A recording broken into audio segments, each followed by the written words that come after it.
and a half. I told my boss for that job, by the way, not like my daily supervisor, but my boss. I sent him an email that was just like, "Hey, it's been great to work for your lab," and then he emailed me back, and it was more or less like, "I didn't realize you still worked for me." I was like, "You're signing my paychecks." I don't know. Maybe you shouldn't have said anything. You might have kept paying it. Yeah, I don't know. Or you used to say, "Well, you're certainly going to notice now that I'm gone." Well, yeah, because they're scrambling to hire somebody, which is crazy. Because they told me my daily supervisor, she told me in February that they weren't going to have me on next summer, and because they couldn't figure out how to keep me as a temp employee. So I was like, okay, cool. I won't. That's no problem for me. I'll start looking for something else for the summer and see if I can get in the grad program. Thanks for letting me know in February. And then I let her know that I was like, yeah, so I graduate in May and I'll be gone. And then she's like, oh, I forgot you graduate. So she was acting under the assumption that I was just going to continue working. And I was like, Oh my! you told me I have an email I can show you. You said we're not having you next year, and I made plans. I was like, so they're trying to find a new me. Just go back and work for them, and then you Got a can go couple back for us. people in here. I can't work for them. They didn't. They didn't put the Got it. paper. I Welcome. know. They could have put the paperwork in. I'm sorry. I know. Cody, what plants did you get? Ooh, plants. He said he got 2 plants today. Ooh. Who got plants? Cody. Oh, cool. We should order Tropica tissue cultures. Like which one? I don't know. All the ones I got at Killy Carnival were pretty mature and already growing. They've got good tissue cultures. Yeah. Like I don't. I've had the only other ones I've done are the ADA tissue cultures, and they're much more like baby plants. But they're I honestly think their rotalas were just top cuts, and then they were sterilized and put into tissue culture. They are. I have probably 100 stems of rotala from that little cup. And so here's my problem with tissue culture. Yeah. I ordered, I think it was Tropica. We had a Tropica rep for a while. Mm-hmm. Yeah, we used to order regularly. Yeah. People used to demand them all the time. Really? Not as Okay. much anymore. And so we ordered them, and we'd make an order, and about a third of them would die in a week, Yep. and a third more a week after that, and by 3 weeks they were all dead. Okay. And the rep called me. Yeah. Hey, how you guys doing with these? Not I'm good. like, well, we sell a bunch of them right off the bat, but then within 2 weeks they're all dead. Mhm. And he's like, you guys are getting them to last 2 weeks? Oof. Uh, I'm sure they've improved since then, but even at that time, the seals weren't even. Yeah. Yeah. That's what would happen is they would build up pressure and pop the seal and then dry out. Maybe it was a month. Yeah. And maybe we're expecting too much, but it's the same Well- reason where we don't order those copepod cultures because Yeah. they're just gonna sit and die, and then people are gonna be starting Yeah. too far. My thought is And we can order the plants that we order, and we can put them in tanks. We can keep them alive as long as we no. want. Yeah. Right? We keep them alive until they sell. True. So I was thinking more as a store value. We get a dozen cultures of stuff that we want that's not readily available, and we stash it downstairs.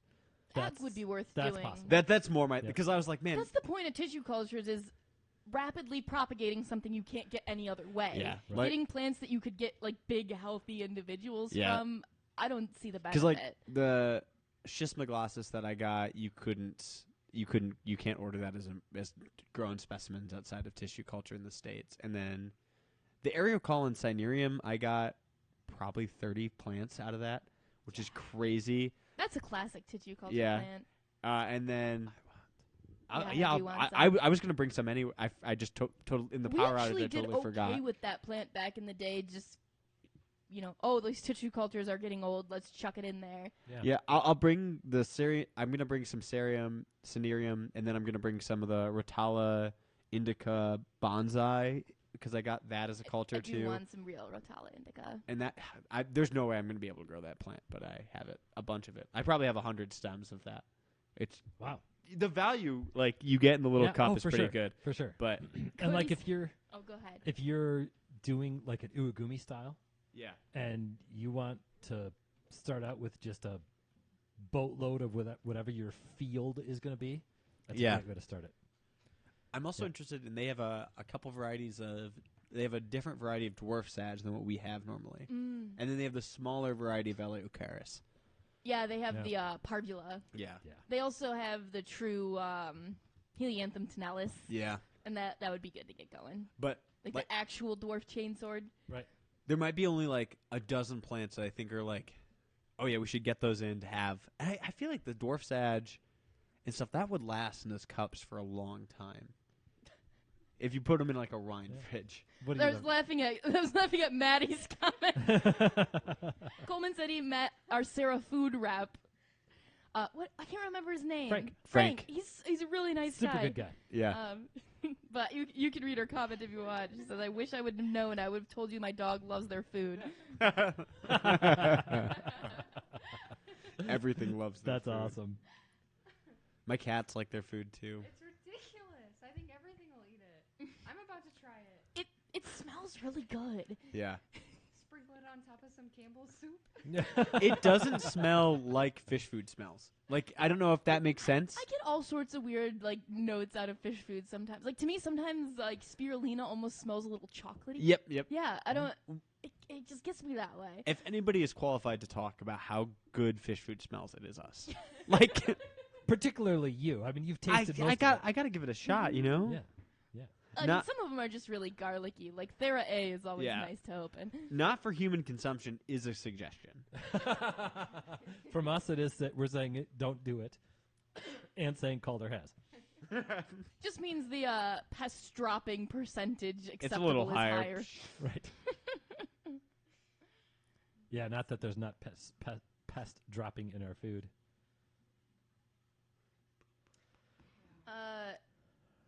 Do you think Rotala indica has a less invasive potential than Rotundifolia? No. Yeah, I think just it's think, I just- think it we're just is. What are you gonna do? Will you scroll up for us? I wanted to see which plants Cody ended up getting. Oh, cool. Actually, Maddie, we need to test out your mic yeah. because it should be working.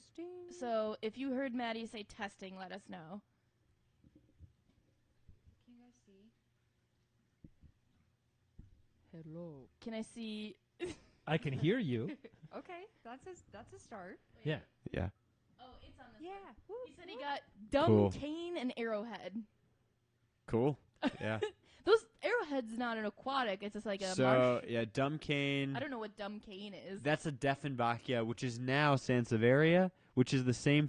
So, okay. None of these words are meaning anything. to me. So, Sansevieria, sorry, Dracania. that means something. Sorry, to that's me. what I meant to say. I didn't mean to say Dieffenbachia. I meant to say Dracania, which is the same as like Lucky Bamboo. That now genus is now lumped with Sansevieria, which is like the mother-in-law tongue, like the snake plants. Oh, okay. That's all Right. lumped into one genera now, but that's what that is. And then Arrowhead is either an aroid, which is either going to be the genus Syngonium or the genus Alocasia or Colocasia, or Well, probably more likely Syngonium from aquarium. Strain or sources, right? yep, or it's Sagittaria. Oh, I have seen that. Yeah, name. so the emergent form of Sagittarius has that wider end. yeah, some species of Sagittaria have that like. I've also seen lizard tail and water Oh arum. yeah, true. Those have all been labeled Right, as Arrowhead. And actually, water arum regularly I've seen as arrowhead. Yeah, The two I was thinking would be water arum or the Sagittaria. yeah. Yeah, the one I think I see most often is Sagittaria nowadays, but Okay. What was the context for Cody's? he just got him. Got him for At a local At a fish local event. yeah, fish for event. his aquarium. Yeah, It's probably not water arum then, because that's huge. I'm thinking it's probably the Sagittaria. Syngonium. The Syngoniums kind of look like Eriocolons sometimes. Mm. Depends on the species, right? I always think you're thought they thinking were of more something a different. grass. Syngonium is so you see them a lot as like houseplants. They're an aroid native to Central and South America. Wide Oh, leaves, okay, yeah. okay.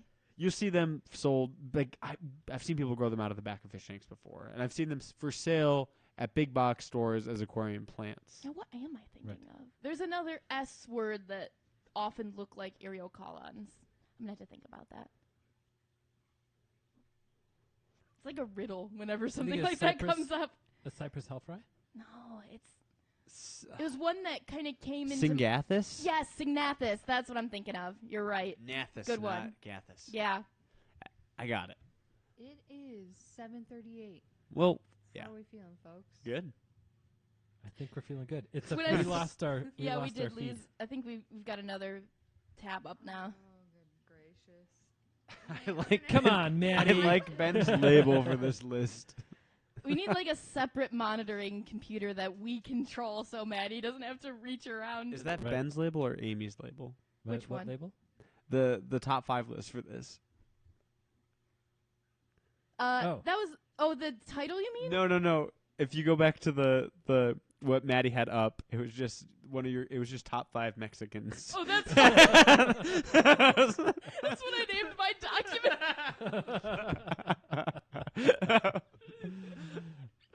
Ricky 'Cause it made me Martin, laugh. Gloria Estefan. There's a new Mexican singer out of Veracruz, and I can't think of Natalie for starts with an F. She's amazing. Okay. Anyway, my neighbor. Charles said he heard Maddie. Oh, good. Okay, cool. My friend Nice Carlos. fixing, guys. That's great. Excellent. All right. She does have her little comments over there that are generally pretty entertaining. Perfect. Those are just for the non-listeners, though, historically. But now you all get to hear them. Are you ready? I think Yeah. so. I'm excited. All right. I know Calder's excited. This is like my favorite biogeographical region. So Okay, say that in a minute after. okay, we- I will. We're gonna say it. We're Ah, gonna say it sorry. a bunch of times. God. Welcome to the latest Watercolors Aquarium Gallery podcast, brought to you from the Aquarium Rush Studios in downtown Grand Rapids, Michigan. My name is Ben, I'm Amy. And I'm Calder. and once again, we've got Maddie over there running the show. How's it going, Maddie? Great. How are you guys? Fantastic. Can't complain. So today is a special Cinco de Mayo edition of the podcast. As a result, we did sip some tasty tequila before the show, just a little teeny bit. We were very conscious about the fact that we had to be professionals and such. I mean, as professional as we ever are. And we are drinking Corona straight out of the bottle. So, cheers, salud, happy Cinco de Mayo, everyone. Hope you all got some tacos today. I want to start out by saying there's a lot of culture and counterculture out there about what is cultural appropriation and what is cultural appreciation. And I do, out of respect for what this holiday means, we're gonna make sure that this is cultural appreciation, not cultural appropriation. But before we get into any of that, Now you're gonna make me say we have to do our shameless plug after that. yes, but you have to do it in Spanish. Oh no. No, I'm not gonna try. So head over to watercolors.shop and see what we've got for you in your aquarium. We've got live plants, we've got aquarium supplies, and we've got merch designed by Ben and myself. You can also join our YouTube membership to get access to weekly live streams. Join us during these discussions, make your opinions known, and just have some good general chat about our tanks, our projects, before and after, and join us for a beer. You can also communicate with us via the Watercolors Aquarium Gallery Discord or the Watercolors Aquarium Gallery Podcast Listeners Group on Facebook. Both just awesome, super supportive, super positive aquarium communities. We got a really good restock of merch. Yeah, we do. We have Epiplatus annulatus mugs and T-shirts, and I think we've already sold 3 of the T-shirts. I mean, those things those are going quick. New limited edition block prints; those are all signed and numbered. Although we didn't list those on the website. I'm not sure if we have enough. We might have to. I think we start putting them on their WYSIWYG. Okay. I think that's probably Cool. the way Sure. to do that. Yeah, maybe save a couple back just so in case the listeners want one. Yeah. Yeah. Cool. Otherwise, you can come and get them at the store and you can pick out your own. Right. True. They're or gorgeous. shoot us an email and we can figure Of out how to course. make sure we get some of those to you. Those turned out really cool. I do appreciate the support that I've already gotten for those. That's really cool. They turned out great. Mm-hmm. Our events have been going great. They've been lots of fun. We don't ever talk at Killy Carnival to promote No. anymore. I know. That's over. It was great. We had such a good time. We do have another special edition talk Oh, that's Friday. true. Friday. this Friday. So our friend Andre Speck is coming up from the St. Louis Aquarium Club.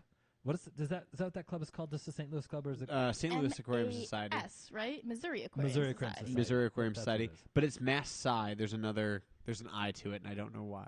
Missouri Aquarium Society of St. Louis? That wouldn't be the I. I don't Yeah, know. there is Anyway. I Anyway, Andre's coming up. Andre Uh-oh. is a One of them will chime in. right. Andre is a really cool guy, turning into a really good friend of all of us, I think. And he is a rare plant expert aficionado Yeah. collector. So he's going to talk about. We're going to talk about rare plants and his collection and how that all works. So Bug that him should about be- his fish room, too. Yeah, that's going to be a really cool one. That'll be a special Friday edition of the podcast. Friday at our regularly scheduled time at 7:30. So that'll be fun. I'm looking forward to that. I'm one so tremendously. excited. And then he will be speaking at the Grand Valley Aquarium Club on Saturday night. So go check him out. He will be worth paying attention to. A wealth of knowledge and yes, he's really cool. Great plant stuff. So that'll be a lot of fun. The chat's chiming in with things we need to ask him for because, I mean, his fish room is notorious. Yeah. They want us to ask you about the fireball cories because Mm. if you haven't seen them yet, they're just They're that- ridiculous yeah. looking. Like, Yeah. they don't even look real. I know he's trying with them. Good. If anyone's going to unlock them. All right, so it is Cinco de Mayo. And so what I thought we should start out with is why the heck is there a holiday called Cinco de Mayo, Mhm. right? And it marks an unlikely victory of the Mexican army over the French at the Battle of Pueblo in 1862. 4,000 Mexican soldiers defeated an army of 8,000 French soldiers. Like I said, that was in 1862. It is celebrated in Mexico, but the celebrations in the U.S. and around the world are even bigger, and it has really turned into an appreciation of Mexican-American culture. The first celebrations, okay, so this is one of those reasons why if somebody says it's cultural appropriation, guess when where and when the first Cinco de Mayo celebration happened. I'm not going to answer because I looked it up. Okay. I have I have the no same idea. notes. Yeah. In California in 1862. Wow. Right. So it started as a celebration in the U.S. So we're allowed to celebrate it. It is more popular in the U.S. than it is in Mexico. It's become, like I said, an association with Mexican-American culture. The celebrations began in Colombia, California, where they have been observed annually since 1862. It gained nationwide popularity of those Mexican-American heritage in the 80s because of advertising for things like Corona. More beer is consumed, or the same amount of beer is consumed on Cinco de Mayo as it is on Super Bowl Sunday. Wow. Right. Yeah. That's amazing. So the city of Pueblo marks the event with various festivals and reenactments of the battle. So there we go. That's really cool. That's why we are doing this. And we're drinking Corona, and we had tequila, and this is all aquarium stuff we can get in the hobby. And so I had a particular philosophy with how I chose things. How about you guys? Did you just like, this is cool, and this is cool, and this is cool, or did you like go thematic or anything? I mean, pretty much what I wanted to focus on was fish that I know or organisms that I know are pretty much localized entirely in Mexico. Okay. There are a lot, I mean, Mexico is a place between places in a lot of ways where a lot of the things that are native to our south are also native to Mexico, and a lot of things that are native to Central America make their way up as well. So it sometimes Good just point. feels like it's this middle ground where they actually have a lot of their own species that are only found there too. So that was what I was really trying to find. I like that. That's good. Calder. So Mexico is probably my favorite, or the Mesomexico is probably my favorite biogeographical region on Earth. It is. Really? if there was one place, well, there's only one other location that I think I would like to spend more time in than Mexico. It's the center of diversity for like two of my favorite genera on Earth, which is Quercus and Pinus. There's 182 odd species of oaks endemic to Mexico, and then another like 95 pines in Mexico alone. Wow. But it also represents like the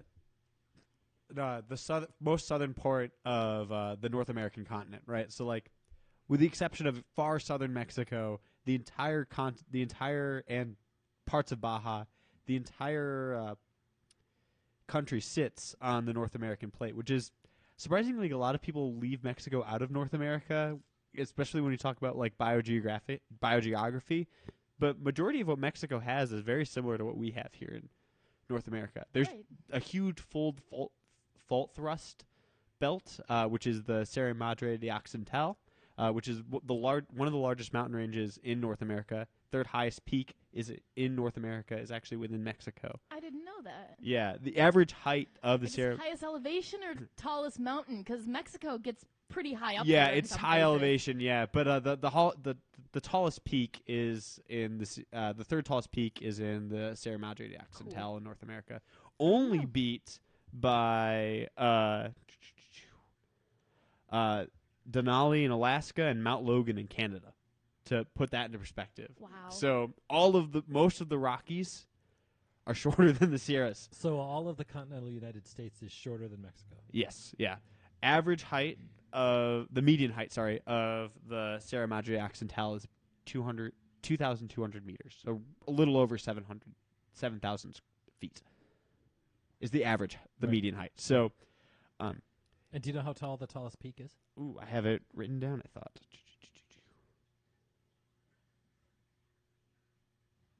It's got to be 24. I don't have it written down actually, but it's No. not quite. I want to say it's slightly over 9,000 feet. It'd be well over 9,000. Yeah.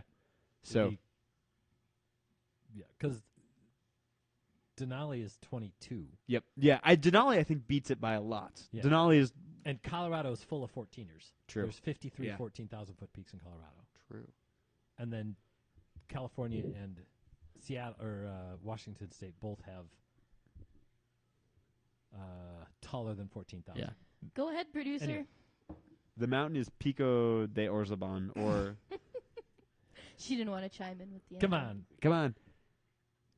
The tallest peak in Mexico is 5,636 meters, aka 18,491 feet above sea level. That's high. That's tall. Yeah.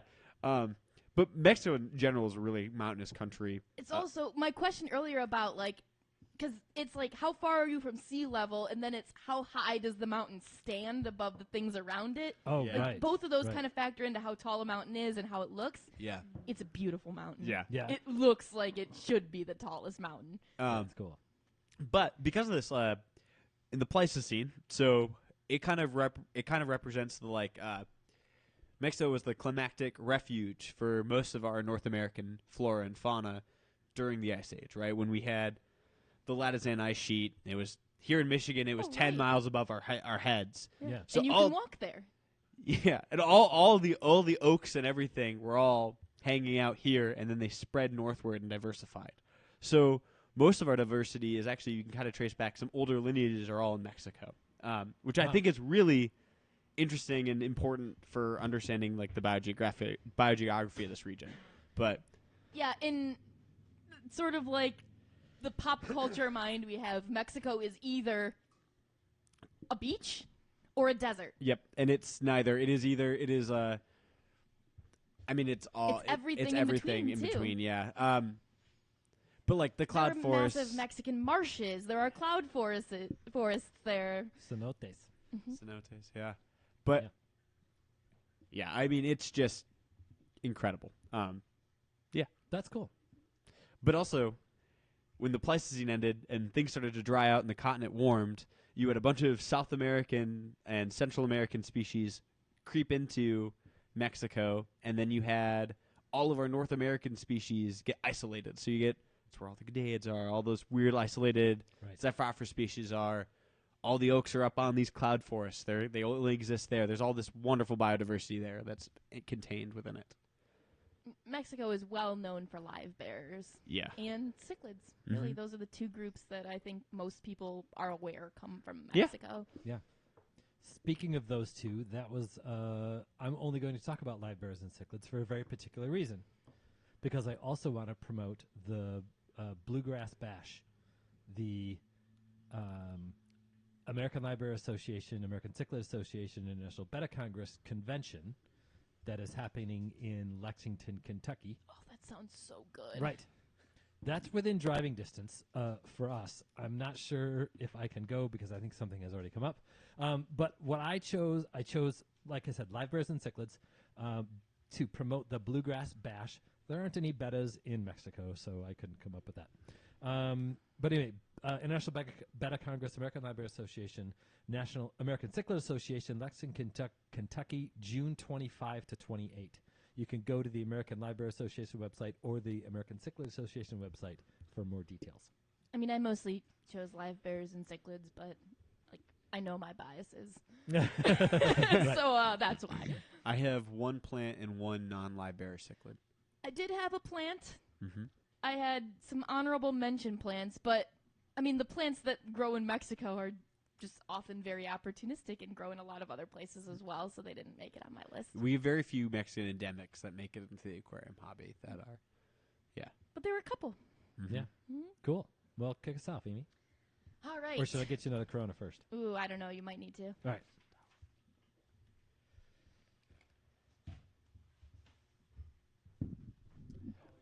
Yeah, I'm doing okay. Thank you. I think I'm gonna try to get to Guadalajara in the next couple years. You should. I mean, it's so easy to travel to Mexico. Sam's aunt lives there full time. Really? Yeah, Oh, she's so why she's haven't you married gone to yet? time, money. This is a $400 plane ticket. So You could drive. You just need 3 weeks off.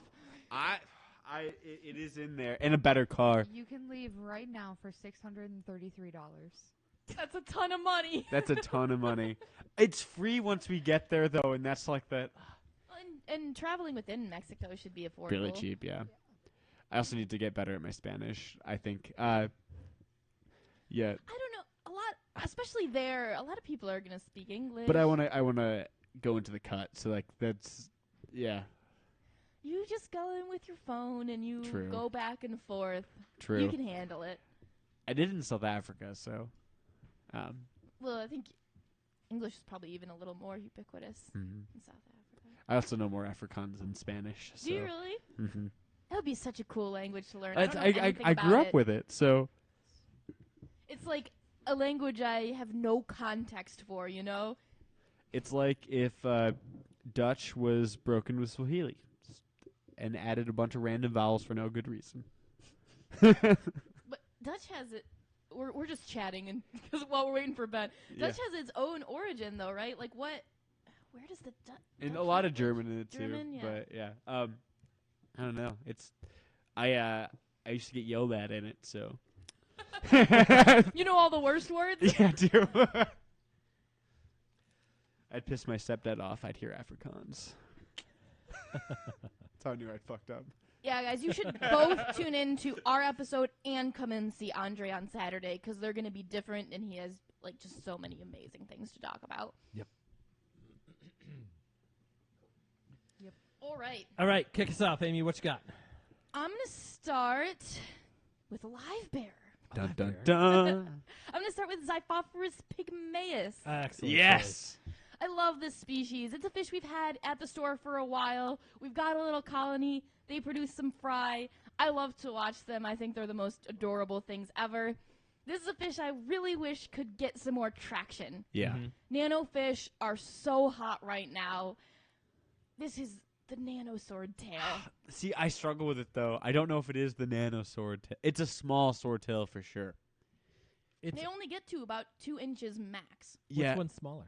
no, they're contendons, but like it's these are kind of touchy fish. Well, that's the thing. Yeah. You can't treat them like you just treat any swordtail. There's a couple of things that are kind of odd about them. These fish are found in the same rivers as Xiphophorus montezumae. Mm-hmm. Same stream, right next to each other. Montezumae hangs out, this is the biggest swordtail, Yeah. in the still areas. Pygmaeus hangs out in the faster flowing regions of the stream. That's cool. Yeah. So already that's a little bit of a different lifestyle.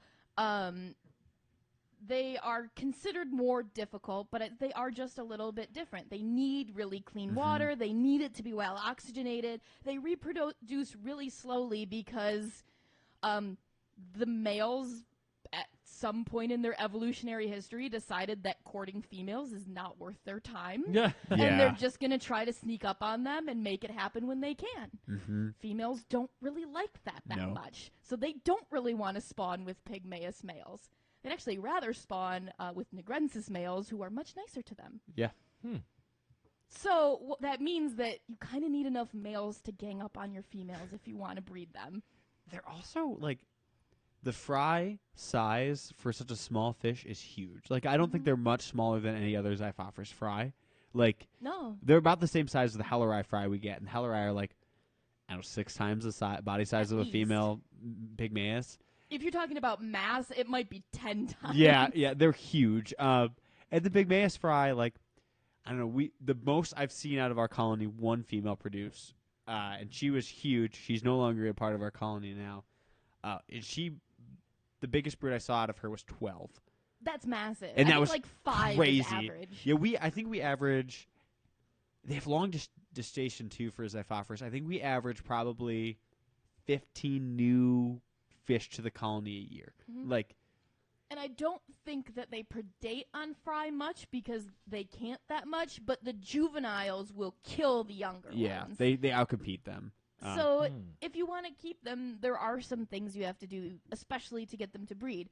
That being said, as if there is a breeding colony available in your area that you can get some fish from, I think you could keep a small group Mhm. in a nanotank just fine. These are pretty commercially available as well.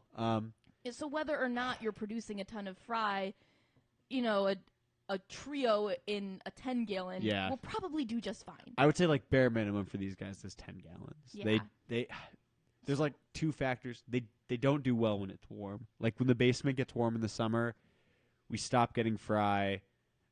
True. They get a little listless. It is a little bit of a struggle with these guys, but also like they're not really tolerant of high nitrate. Yeah, and they do prefer our harder water, which is great for us, but might make things a little bit more complicated wherever your region is. They are found closer to the north. I don't think they have too much distribution outside of the Rio Axtla. No, I don't know how to say that. Axtla is how I'm saying it. AXTLA. that works for me. AST. AXT. So Axtla. usually pronounced it with a Z. So Astala. Astla. Yeah. Yeah, I do not. My training is in French, so I don't pronounce vowels and things if I don't know what to do with them. Yeah. Spanish pronounces everything. It's very confusing for me. Yeah. Yeah. They're really beautiful. This was the Xiphophorus that got me hooked on Xiphophorus. Mhm. Like I don't know. The first group I bought was from the store. I don't know, 4 years ago. And even in the dim light we've got Yeah. them in, they are like those. The males are beautiful. They're like that nice yellow color, but to me the females they steal So the show. there are 2 color forms of the males. You get yellow form males, which is the primary. Well, I guess there's 3 color forms. There's like a gray, ugly male.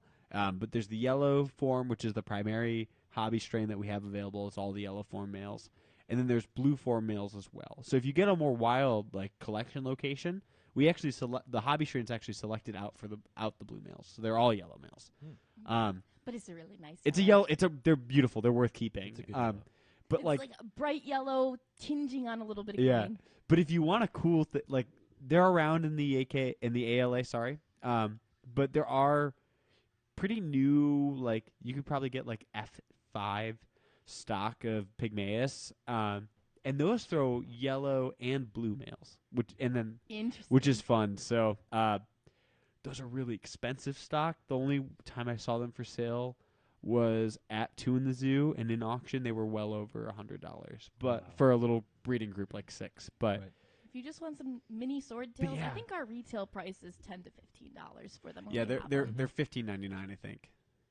And Mezzy, can they take cooler temps? Yes, yeah. they would Yes. really prefer it. I- Our basement, those tanks pretty much get around 75 or Yeah. 76 at the most, and that's too much. Water temps for these guys in the wild have been recorded at like 45 degrees. Like wow. cool water fish. That's the hiccup with a lot of these small northern swords is they Mid to high 60s, I think, would be fine if you've got a cool Yeah. basement. Yeah, the Nigrensis complex. This is the easiest of the Nigrensis complex to try, or the Pygmaeus complex. Like the aquarium strain fish, you will be able to breed them without a cooling off period. Yeah.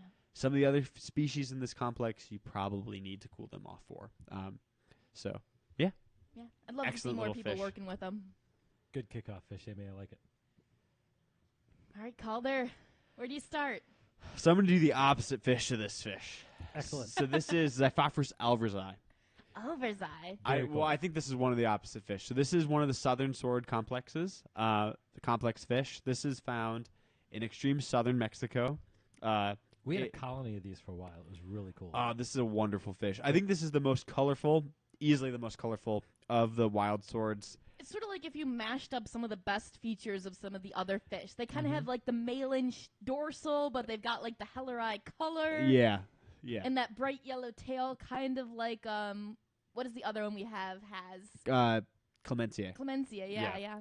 So I don't think these are the most like size impressive southern swords. Like Maye is the largest species of sword in the and they're in the southern complex, but they're not in Mexico, so I'm not including them. They're in Guatemala.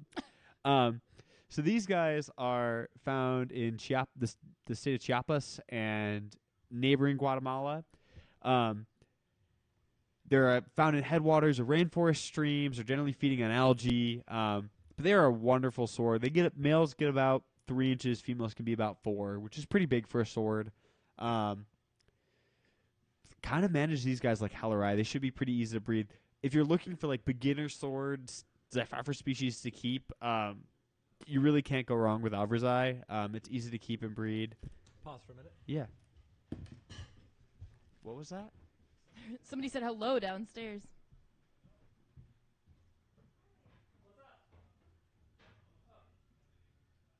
Who is it? A delivery? That's not our address. That's not our address. Oh, we didn't lock the door, guys. I don't think it was just a drifter or something. It looked like someone looking for a delivery. Yeah. Though we do get drifters occasionally. Nope. They came in our door. We locked it now. Okay, cool. Sorry about that brief interruption. If you're looking for like beginners Xiphophorus, I don't think you can go wrong with any of the southern clade swords, but especially Alverzai as far as it's readily available. You can get a nice colorful colony. They're not too large. You can manage them I think you can manage a good sized colony in a tank as small as 20 long. Really, like a 40 breeder will give you more space to grow out bigger males, but I mean, solid fish. They're mostly eating algae and fallen insects, so they're easy to keep and feed. So, just a wonderful little fish. The thing I like about a lot of swords, many of them in this genus, if you're feeding a good quality flake food, Yeah. they want to feed off the surface, so it's perfect. Yeah, they'll do really well in a flake food. And their diet somewhat mimics what the content of a flake food would be. Yeah. It's not just they're willing to eat it, it's that it's also good for them Yeah. a lot of the time. If it's a good flake. Yeah. If food's higher in carotenoids, things like brine shrimp and you can get some of the carotenoid adjusted like pellet foods and stuff will really bring out the color on these guys. But I don't think it's necessarily they're a beautiful sword regardless. So Right. yeah, one of my favorites. The southern clade of Xiphophorus historically hasn't been my favorite clade, but I've really kind of come around to it in the last like couple months. So yeah, And that was Alvarezai. Alverzai. Yep, Yeah. yep. Do you remember when we had those? No, I don't remember that. I think we got them from the first Live Bear convention. Yeah, that whole time period is like a blur to me. Yeah. But we had a colony going for a while, and I feel like somebody sold the last pair on me. not realizing that it was special. It's kind of how they ended up disappearing. That's how our live bear colonies always Yeah. fall How that apart. goes, yeah. They get a little, just sold a little I've- too hard, and then Yeah. they droop. I've heard that these guys are part of the hybrid origin of some of the like more red strains of domestic Hellerai. Oh, interesting. Although I haven't really found any good evidence for that, other than that they will hybridize. But it seems like if you hybridize them, they lose a lot of those traits. So I'd be really curious. I think that might just be something we've lost to history at this point Mhm. because that stuff happened so long ago that That's but- just I bet a if we- legend at this point. Yeah, but I bet if we looked in the an older edition of the Innis Exotic Fish, yeah. I bet the information is in there. Oh yeah, that'd be worth looking Yeah. up. Yeah, I've heard like That'd be a good place to dig. some of those like historic cultivars of Xiphophorus that we've kind of lost, like the OG brick reds that were like 7 inches long. Yeah. Those I think were probably primarily Alvarezi and Maie, if I was Mhm. to guess which species mixed in and not Hellerai. But Is the solid red a natural color morph? no, so there's no. Well, That's what I thought. sorry, the solid red Alvarezi, Hellerai. Hellerai. No, I don't think so. I think there's some really red Hellerai, but there's not like a brick red one. So Okay. that is a like domestic That's what I strain. Yeah. You can totally. I mean, if that's a hybrid, you can totally see it in that picture. Yeah. Here's my also pitch too. People should be doing a better job of breeding out their their wild swords. They have all the genetics to be huge fish. Like Yeah. I especially the southern clade, less so for the northern clade, but like I think often our sizes of these like aquarium strain fish are getting smaller, and I think it's more because you kind of have two castes of males that sex out. So you have that like earlier males that sex out earlier. They look really nice, but are about half the typical adult size. It kind of looks like half a domestic orange sword tail Yeah. and half Yeah. a wild. Yeah, and then you get like the second group of males, those primary males that take a year to grow out, but are Yeah. huge. And I think a lot of times when people are trading their swordtails into like clubs and stuff like that, they're trading out pairs of like that first group that they end up getting. So then you end up kind of selecting for those smaller males. The genetics are all still there. So if you want a project, make big swords. Like that could be Start something this summer. Get them outside. Bring them inside, and then water selectively change breed them, feed them. They love worms. Get them big. Like That'd the, be a cool the project. genetics are there. Like I would love to start seeing at clubs instead of those like early males. I'd love to start seeing like actual true primary males. So yeah, When I did Xiphophorus hellerai in my pond, I put 6 of them out there that were standard, good size but store-bought Yeah. size. When I harvested in the fall, I pulled out 6 fish that were the largest swordtails I'd ever seen. Yeah. The females were easily 5 inches. Yeah. 4 inches. yeah, 4-inch female. They were huge. It's massive. And the red was better than any red that I've ever seen. Sweet. absolutely. Yep. Yeah. Like for me, like the genetics are there, and like there should be no reason we get. They just need Dinky the little food swords. and a suntan. Yeah. Yeah. I sure. just want the big ones back traded in. So Yeah. yeah.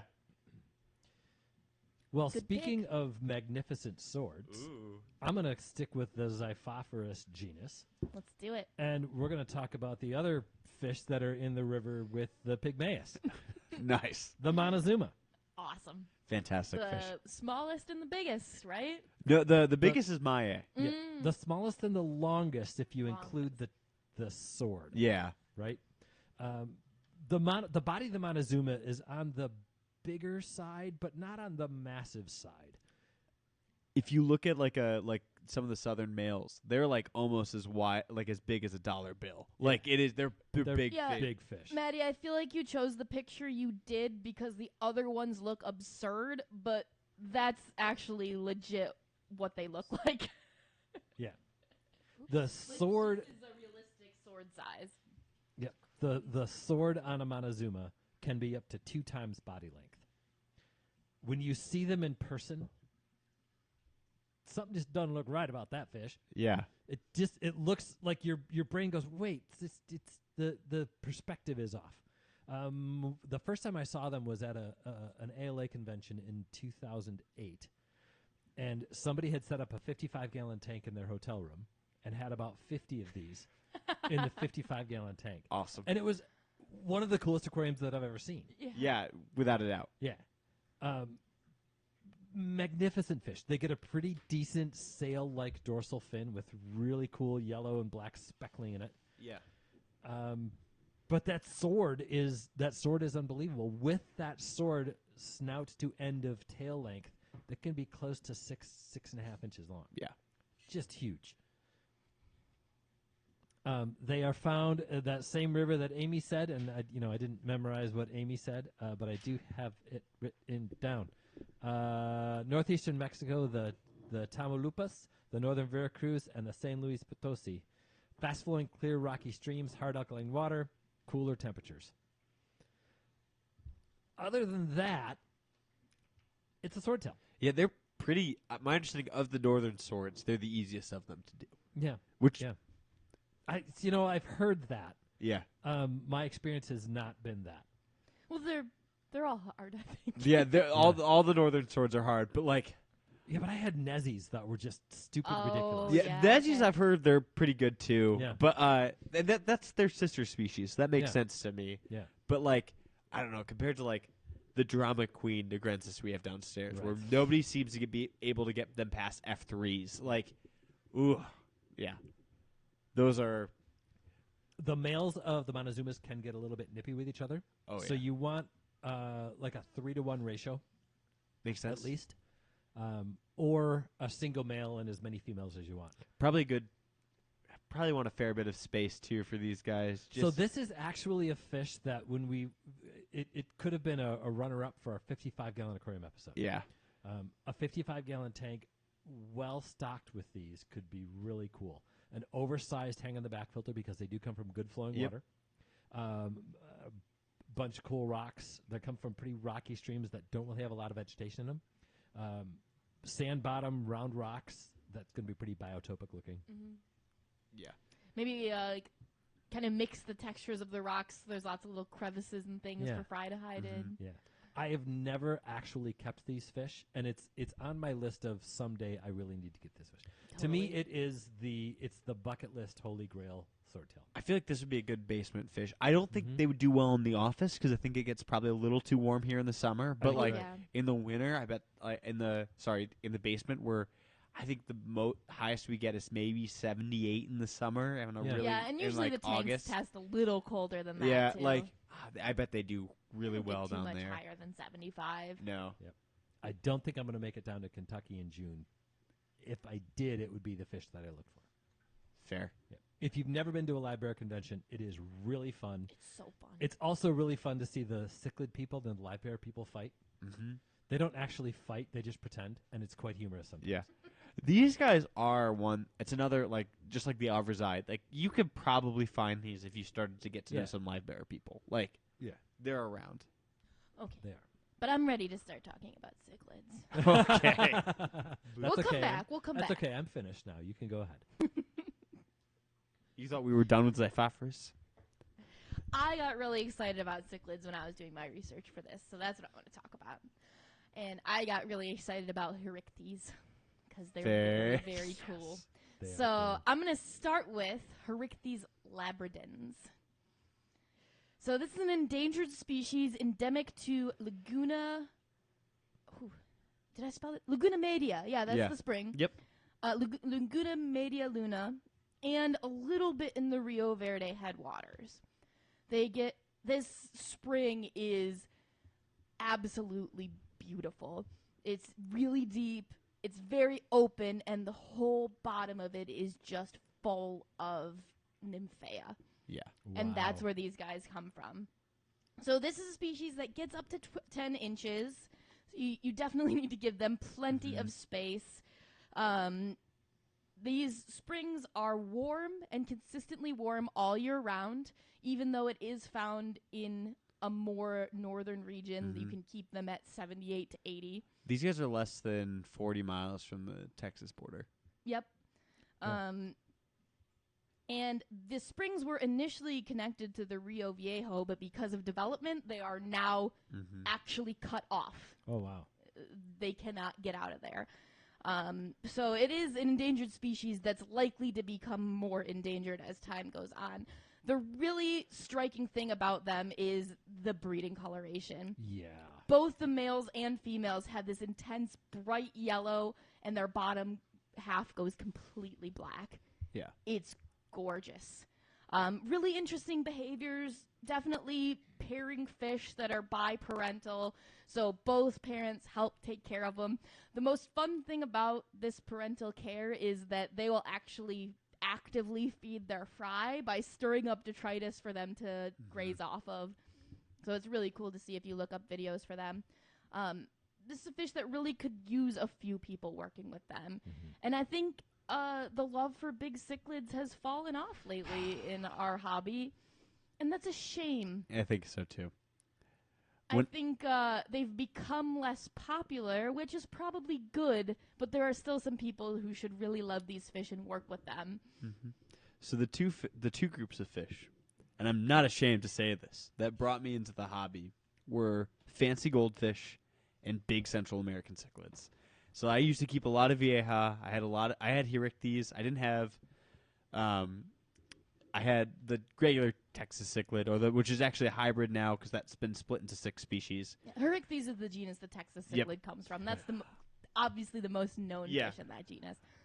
Of fish I've kept and fish that I've enjoyed keeping, my big pairs of Central American cichlids were some of my favorite things I've ever kept. These are pet fish. They're pet fish. They're very alert and attuned to you. Beautiful. The parental care is wonderful. And like, I don't know, my vieja I started with 2-inch juveniles that I traded some guppies for and I eventually got. And I grew them out to be a 12-inch adult pair. I have some photos of them I just found, or my mom found. The only reason I don't keep these fish anymore is I live in an apartment and I can't have a 125-gallon tank in my mom's basement like I had before. But like, well, good news for you because there's another species I'm going to talk about later. Perfect. I have a couple small species too. But like, a fish of great conservation need, fish that are native to North America. Like, these are native fish to our continent. And like, I mean, these are some of the most beautiful fish on the planet. Like, yeah, in the same way we talk about like, oh, there's a licorice gourami in every tiny little corner of Borneo that if we don't take care of it, we're not going to have it. Just because these are 10-inch fish doesn't mean they're not finding their own little niche in this tiny corner of Mexico where now they cannot evolve outside of it. And in each one of those springs, there's a gambusia that lives in it. There's a xiphophorus that lives in it, or a pupfish, and all of those are at the same level of endangered. Yeah. So I hope anyone who can get their hands on these does at least give an effort towards breeding them. It's not easy to establish pairs. No. Even if you get 6, it's still possible they won't whittle down to 2. Right. Yeah. I don't know the solution for that. I just hope there's people out there working on it. With they pair off young, so that's the only real benefit you get. Is like the Herichthys I kept, they were pairing off at about 6 inches. So like, you could in theory buy a dozen juveniles and get a couple pairs out of it, and then move them on. But like these aren't a fish that people want. Like that's it's the big cichlid thing. And so let's talk about that for a minute. The two things are working against big cichlids. And by the way, I'm going to end positive, not negative. I'm not being negative here. Yeah. Glass prices. Yep. And the popularity, the well-deserved popularity of Planet Aquariums. Yeah. Right? Those work against each other. The simplicity of keeping these big fish shouldn't be understated. No. Right?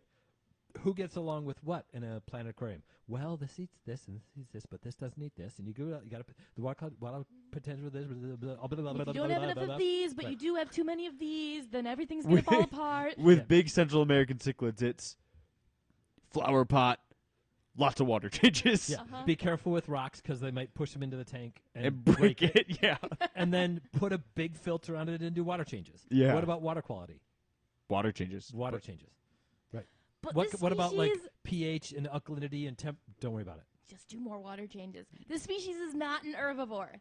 No, and that's the thing. My Herichthes, I had, because I had my Herichthes, they were like my first Central American cichlids I kept, and I had just the regular standard Texas, which I think is Carpinus, but I don't quote me on that. Oh, we're going to talk about that later. Okay, cool, sweet, awesome. But I had in I had them in a 90-gallon tank, and it was right before I got my Vieja, and there was a bunch of Amazon swords in with them. They didn't care. Really? They didn't Yeah. just push them around and Well, redecorate? they dig them up, but like they had a couple pockets where they let them live, and Okay. they're Amazon swords. They dig them up. You just You put just them put it in a back different down. spot. So, or you put it in a pot. And or then you put it it'd in a be pot fine. and they'd be fine. Right. The Vieja, shoot them down. Oh, Like there were no swords Labradens left. is actually uniquely adapted to eat gastropods. Yeah. They have a specialized mouth for Sweet. that. Now, they're detritivores as babies and juveniles, so yes, they will dig up your plants, but they won't eat them. There is we got to mention the Belle Isle Aquarium when we're talking Mexican Of fish. course. Robert Rush Miller, former curator of the ichthyological collection at U of M, guy who described all of the putfish and Gudeids and stuff. Listen to Really, Pat. really cool guy. Yeah, listen to the Pat Artman episode. There's a collection of Herichthes in that aquarium from him. And I don't know what species they are at this point. They're labeled as just regular Texas cichlids, but they might have been divided up. Right. But like that tank is full of plants too. If you go and look at it, it's like 300 gallons and maybe 500 Texas cichlids between 2 Chuck inches as and That's many cool. species of hydrocodal as you can find in there. Yeah. I'm sure he'd be fine. yeah, exactly. Yeah, that's Robert Rush Miller I love that picture. with a sucker. Mm-hmm. That's cool. Black and white. Yep. Cool guy. Xiphophorus milleri is named after him. A bunch of other fish are, but Oh, yeah. Cool. That's all I got to say about that. We got to keep moving. We're talking too much. oh yep. Okay, sorry. All right. What are you talking about? I'll do one of my other spring fish. And it's Okay. the last Xiphophorus I want to talk about, which is Xiphophorus cochianus, which is the Monterey platyfish. So this is one of Oh, the cool. northern platyfish clades. So there's 3 species in that. This is an extinct fish. Oh. It exists in the aquarium Okay, hobby. okay. Yep, sorry. But it once existed in spring-fed pools in La Huasteca Valley. But it was lost to development in the early 90s. Luckily for us, they exist in aquariums, but this is like kind of one of those poster childs for the desert oasis, the spring-fed fish, right? We see it happening across the Meso-Mexico, so I'm going to include the southern United States and us. There's a massive human population in a region where water is a finite resource Right. and a resource that is being extracted at a rate faster than it will ever be replenished, right? Unsustainable. If you're thinking about moving to West Texas and you're not a rancher, and if you're a rancher, don't move to West Texas. Right. This If you're a rancher, I'm really surprised people listening to this. Yeah. Or if you're thinking about moving to West Texas because you think like, their tax benefits are great to live in Texas or whatnot, don't go there. There's not enough. It's a losing area for climate, but also there's not enough water to support you. And like that's across this entire biogeographic region here in like that northern Mexico, where you get the Tamaulipas thorn scrub, you get these Pachycereus weberi, these huge cacti colonies, and these Montezuma cypress trees that grow along these like aquifers, these spring-fed little pools, and we're losing we lose one of these fish seemingly every 6 months. Like it is stark. I have a photo on my little sheet that's of a dried up Cochianus habitat, but this is a fish that doesn't exist in the wild. It's going to take 100,000 years for its habitat to come back. So there's nothing we can do realistically to bring this fish back. So it exists as kind of like a photograph or as a reminder in our aquariums of what once was the biodiversity that we lost as a result of human development. So yeah, it's just a sad little gray platyfish, but it is beautiful and you should keep it around. It was still worth it. It was for still to worth exist. it to exist. Isn't Unfortunately, it the Colorado River that dries up there? the Colorado River dries up in Baja. So this is northern Mexico. It's close to southern Texas. Okay. It's So a little farther east than yeah, that. yeah. This is farther east. Mexico's a huge country. But it is, yeah. Yeah. But it's the same kind of scenario, right? Where the water usage dried it up. So Colorado River, Yeah. what I'm referring to there, the mighty river that feeds the Hoover Dam, Yeah, right? This is a giant raging river that Yeah. flows through Colorado. It's so used on its way from Colorado to Mexico. It's supposed to go to the Pacific Ocean. It stops. It doesn't make it there anymore. so It used to. it's similar, but more. So the Colorado River, right? If we fixed our water usage scenario in the Colorado River, in theory, that water would start flowing to Mexico again. Yeah. So these are aquifers. These are limestone carved out aquifers that formed and developed at the end of the Pleistocene. With all that ice ran off, the ancient rivers filled up these porous rocks. So then I get it. we're drilling into that and we're pulling water out of that. There's not any rain to support this again. So like this is like Tamaulipas maybe gets 24 inches of rain a year if it's a good rainy year. So like for a couple weeks a year. So like that's not like a habitat that's going to like magically we're going to fix draining out and supporting cities the size of Monterey, where you have like I think Monterey has something where like 3 million residents. And like you look at places like Corpus Christi, Texas, which is 10 miles from the Mexican border, like there, and it's the same aquifer, right? And that's a rapidly growing city. I don't know how many people live in Corpus Christi, to be honest, but The population of Texas is growing, and Hugely. there's no water to support that. Same thing with Mexico. The Mexican population is growing drastically. There's no water to Same support. thing with a ton of the American Southwest. It's Yeah, all there's no water to support these people, and the reality is like there's nothing that's. I mean, it's like there's nothing that we can do to fix that. Like it's like you're mining water out of the ground like you would crude oil. Like it's not coming back. So I don't have the answer other than stop moving there and utilize your water resources better. But I think and maybe we can mitigate some of the destruction. yeah. And that's all you can really think about when it comes to those fish that aren't there anymore. Yeah, but It's done. it's done. And if you want fish like the Monterey platy, right, the Xiphophorus cochianus to be around, like you should support organizations that are going to preserve it, right? We've lost, like, it wasn't just that one Xiphophorus that was in that spring. There was a couple Gambusia species, but they weren't deemed valuable for aquarium trade or scientific research, so they were lost. And, like, granted, I don't know if there was the tank space for all of these species, but And it's no individual or set of individuals chose to keep them alive the way that they have with the other species. yeah. So And it's amazing how powerful a few individuals can be when it comes Yeah. to that. Luckily for us, this is a fish that is around, but it's a fish that, like, I think about with aquarium societies in general, like the AKA and the AGA. Something I think about a lot is most of those members are older. Like they're older hobbyists that have dedicated their lives to this passion, and they're holding species and I think the depth of like species diversity that these people are holding onto in their homes is like unmatched to like public institutions. And as they age, they lose ability to care for those organisms. And if there's not a crop of people that are excited about just having a fish tank, Or if they don't know about those Yeah. people, right? Like if you're out there and you're saying like I want to be a part of this, but you don't go to an ALA convention, you don't talk to the people who have them, then for all intents and purposes, they don't know, like you're not expressing desire for that absolutely. fish. So like like we're gonna lose. Like this is a fish. I think. Luckily, there's Xiphophorus Working Group. There's the Texas A&M has a Xiphophorus lab for genetic studies. So I do think this fish is going to be around.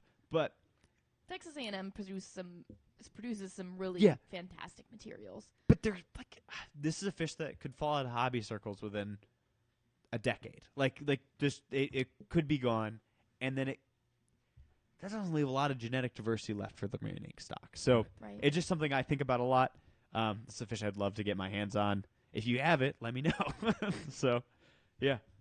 Cool. Let's see if we can find it.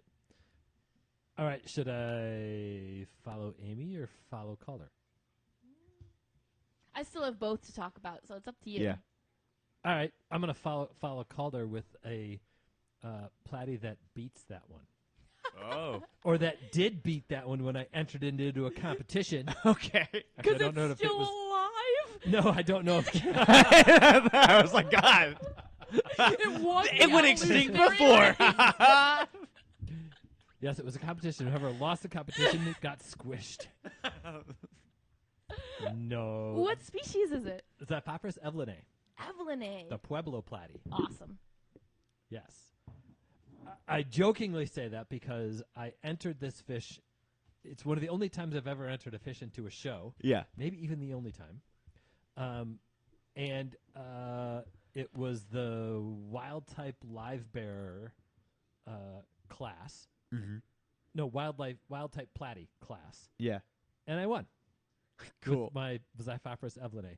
And the funny thing about that was when I bought the fish, I put it down in a 10-gallon tank, and I had the pair going. I'm pretty sure I got my BAP points for it, Yeah. and I still had the pair, and they were, at that point I was in, churn and burn breeding. Yeah.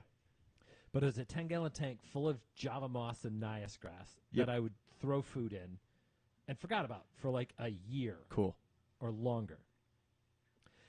As I'm getting ready to pack up for the ALA to go Yep. to this for things I'm going to sell, I pull on some Java moss and go, whoa, that's a really cool looking platy. He looks amazing. Or she looks absolutely amazing. Was it the he? I don't remember. This is a striking platy It's a either striking way. platy. Yeah. And this thing was big. Mm-hmm. Like, I'm going to bring it and put it in the show. I think it's Xiphophorus xiphidium. Nope. And I entered it as Xiphophorus xiphidium. Oh no. And at the last minute, like just before registration was going to close, I went, that's xiphidium. No. That's evelinae. And I ran down at the last minute and changed it. It is like if you're gonna mix up two platies. Yeah. Those are the two to mix up. They're They are sister similar. species. Yeah. Yep. Yep. Did you find a picture of Xiphophorus evelinae? We already pulled it up. We Yeah. did. I was just Yeah. I was just chatting to the picture. You're It's good. You're good, you're good. beautiful. They're great. They're great fish. Yeah. Fast flowing. It's part of the southern platyfish clade. Like. It's where that river kind of it mellows out Yeah. Yep. there so it does not need to be as fast flowing. No. In fact, I grew this fish out to be absolutely stunning in a 10-gallon tank with a sponge filter that was relatively clogged with Java moss. Yeah. So Even the all the movement- better. Yeah, the movement wasn't fantastic. It is found mostly right near the town of Pueblo in the Tecolutla River Basin in southern Mexico. That's just north of the Yucatan Peninsula. It's a pretty easy Xiphophorus if you can get your hands on it. It does want the water a little cooler, but it can tolerate some of the warmth. So just an unheated tank. Yeah. 70 to 75 is great. I had it in my fish room just without a heater. Bred it, did awesome. Feeds easily. One of the websites that I was reading about this when I was looking at breeding reports on it said this would be an ultimate garden tub fish. Yes. Yeah. They would do fantastic in a garden tub over the summer. And then I can only imagine what the colors of that fish would end up being. I think it would be pretty stunning under those conditions. So it's hard to describe this fish without seeing a picture of it, but I'm going to do the best I can. So the males develop thin vertical barring. The base color ranges from pale brown to honey yellow. Some specimens have some really cool speckling. They get some iridescence to them. The dorsal fin is an orange or yellow color that sometimes darkens with like a crescent in the dorsal. And the pigment fades towards the outsides of the fin. The caudal fin is orange or yellow near the caudal peduncle and fades towards the outer parts of the fin. The other fins are clear. Yeah. This is a fantastic fish. It's really complex looking. Um, And they're all a little unique. I think the southern platyfish clade is the best group of Xiphophorus for somebody who wants to start keeping Xiphos. Yeah. I think mostly because they're not really picky about their temperatures like some of the northern fish are. They're not of insane conservation need like the northern platyfish are, Mm-hmm. and they're not as big as the southern swords. Right. So like they kind of fit a nice like you can have a pretty good colony of Evelinae, Xiphidium, or Not Miller. together. Not together, or Milleri in like a 10-gallon tank, and you could even a 5.5 for Milleri, and you could scale up to like a 20-gallon tank for like Maculatus and Variatus. But like, what like really a cool group of fish to work with, and And there's nothing wrong with keeping Maculatus or Variatus, No, even though that's I the Mhm. common developed one. First of all, pretty platies are pretty plat. yeah. Right. Second of all, their wild types are still wild types. Yeah, Mhm. I mean, yeah, I wish more. Yeah, exactly. Also, if you want a variable tank of like individual adult fish that all look differently, this is Yeah. a good clade of fish Oh, to that, look that at. speckling, right? The They all speckling, have they're a all little different. Bit different. Yeah, really cool group of fish. These should be as popular as maybe even an Odessa barb. I think they're as pretty as an Yeah. Odessa barb and could fit in all of those same situations. I think there's a number of other barbs and tetras that they're just as pretty as and could great in a planet aquarium. They're not going to eat your plants. My I would- suspicion is they probably also graze as well as Yeah, Odessa I would. barb does. I would like to Yeah. sell these actually instead of like maybe not Evelinae, but maybe Millera. These are a better small live bearer than I think like guppies are. Like I think Yeah, this is a and fish that goes- better group size algae eater than most barbs are. yeah. So like Yeah. it's just really lit. I mean, I loved when I had that huge group of juvenile maculatus in that display tank downstairs Yeah. when they were just mowing down all the hair algae. Yeah. And the week And they those were just mutts. and they they were were just just- so fun. well, they're just red wag Yeah. platies, like whatever. The second those red wag platies left that tank, it was crazy how much the algae grew. Yeah. It was like, oh wow, they were doing a lot. Yep. Mm-hmm. Yep. Great choice. Thanks. Always fun to get a little history behind it too. You bet. And that's how we choose a lot of our favorites. Yes. All right, I'm not done talking about Herichthes yet. Okay. Yes. So, there are two Texas cichlids. Mhm. There's Herichthes cyanogotata, Yep. which is mostly found in North America and gets about 14 inches at the most, a little more or less. Big fish. Big fish, beautiful, awesome, greatly personable. And then there's Herichthes carpintis, That's okay. Cool. the That's little the one. Texas cichlid. Sometimes they are just called Texas cichlid. Okay. Sometimes they are sold in a really confusing way where you don't know which is which. Carpintis is also sometimes referred to as the pearl scale cichlid, sometimes referred to as the electric blue Texas cichlid, sometimes it's just called the Texas cichlid. But if you were intimidated by my description of Herichthes labradens because you thought, oh, that gets way too big, oh, it's endangered, I don't want to mess with that, this is your alternative. Yeah. Carpintis gets about 7 inches. Man, 7 or 8 inches. And it's just as beautiful as Cyanogotata is, if not a little bit more. Yeah, and I think that 7 inches is optimistic. I mean, I think getting a 7-inch, like Yeah. 4 or 5 inches, is really a common size. For A this lot fish. of places list max sizes like 6.7 or something like that. When it comes to big cichlids, there's always someone who's going to Yeah. grow out a bigger one. Yeah, that's true. But yeah, I think you're right that that is a more accurate common max size. Be like a fish you could shoehorn in a pair in a 40 breeder, but really be better served in a 75. You think? A 55, honestly. 55? It'd be another Oh, yeah. great 55 Okay, pair. true. Huh. And they should have that same sort of pairing behavior if you did want to grow them out that way. But in this species, there shouldn't really be much pressure to breed them for conservation. You could just have your individual fish in a 40 breeder. I might even say 40 long is the better tank Cool. here, right? Yeah. 6-inch fish in a 40 long by itself. Perfect little pet fish for a nano monster fish tank. Yeah, like, that'd what be do you really call cool. that? Well, and these fish aren't even, as far as Central American cichlid aggression goes, they're not horrible. So I think you can, in a 40 long or a 55, or particularly if you go up to a 75, you could mix them with a couple other different Central American cichlids of similar temperament and get away with it. Or just different fish, Yeah, I too, w- even if, maybe you could do, a nice male in with some fire mouse that would be at the bottom Yeah. and a bunch of other stuff to distract it. I think you're right that it would work. It'd be like the mini version of the South American cichlid tank Yeah. that everybody has that image of. In college, I had them with some Oscars, and they got along fine. Oh, I could see that. This would be a good. I was thinking the other way because I don't know. I in nature most of the time these cichlids are like the only cichlid in the body of water they inhabit. So this I think would be a cool one. You could do like the Pasilia volifera, like the sailfin mollies. Oh, that as would like be a good tip there. choice. Do a big group of those, and then these guys would be a fun tank. Yeah. Yeah, they're kind of found all around northern Mexico, Yeah. so they're not going to be too fussy about water. Pairing them shouldn't be that difficult, especially if you can get some older individuals to start with. This is just a great little big cichlid. Yeah, Yeah, I So kind of want to cool. try them now. me too. They're cool. Caller. Okay. It's a live bear, but it's a Gadaid. So Okay. I'm going to do a Tiniobus toweri, the blue-tailed Gadaid.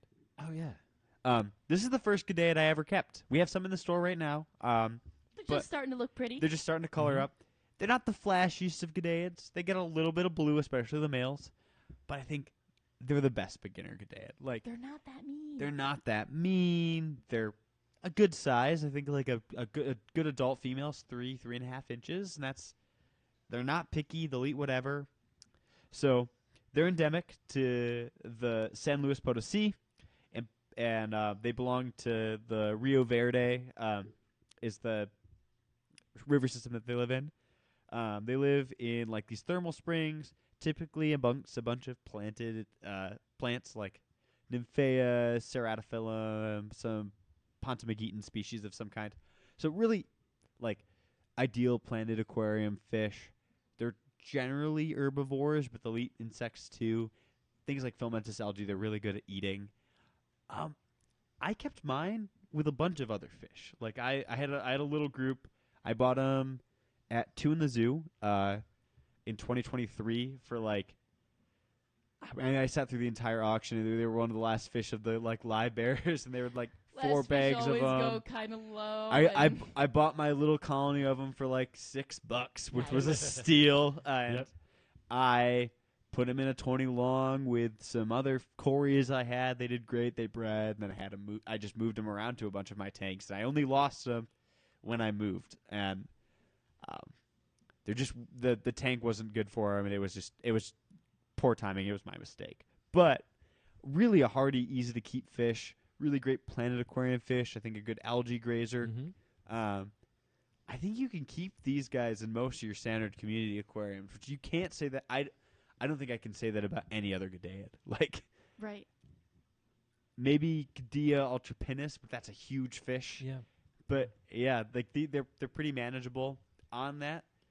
There's some evidence these actually probably belong. They're the only one in their genera.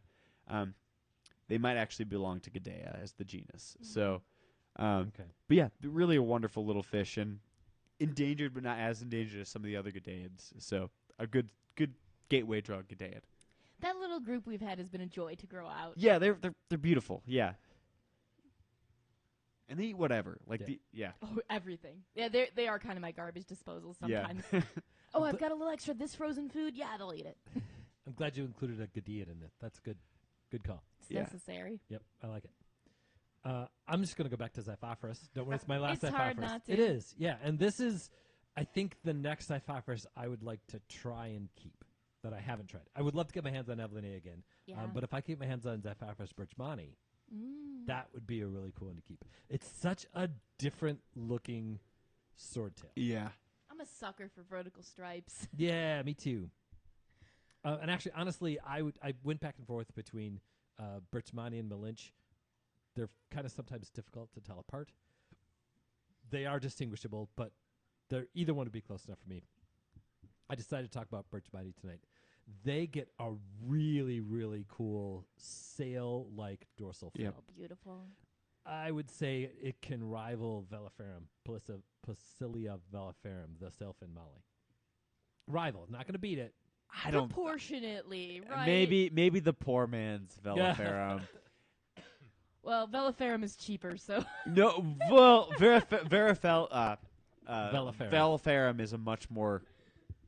That's a bigger commitment. Yeah, that's true. It is. It's true. Oh man, that's a great See, picture. look at that dorsal on that. That's They do seem to beautiful. have either a light blue or a light yellow dorsal, and it depends on which population you're getting. And Yep. I didn't figure out why. I actually think it's the same thing as some of the other northern swords, where there's blue form males and yellow form males, Oh. and Makes sense. there's a certain percentage per population. So its common names are the sheephead sword or the swordless swordtail, although it does have a small sword. Nothing to brag about, Yeah. but it does have a small sword. Found in Just gonna the. let that one go. It's not a knife. This is a knife. That's what I was There talking you about. go. What That's were you the thinking good, about? that's the better joke. Yeah, what were you thinking about, Amy? God, Get your mind out of the gutter. take you anywhere. It's live bearers. My mind is in the gutter from the start. They are found in the Panaco River Basin and the Tuxpan River Basin in central eastern Mexico. Maximum up to about 3 inches. Believe it or not, there's a phosphorus that comes from hard, fast-flowing, cooler water. Oh, okay. I would have never thought they come I from know, that. right? That's kind of all of them.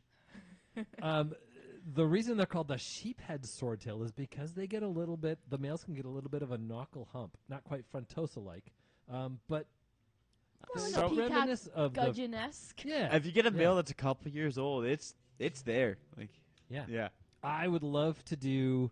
It would be sort of biotypic. I haven't found out for sure if Valsinaria americana is found in these streams. It is there. It is there. So a 30 long with a slightly oversized hang on the back, some sand bottom, like a mixed sand bottom, and some variable sized, just round boulder rocks and a Valsinaria americana background with a big group of these fish. I think would be a really cool Yeah, thing. that'd be a really fun tank.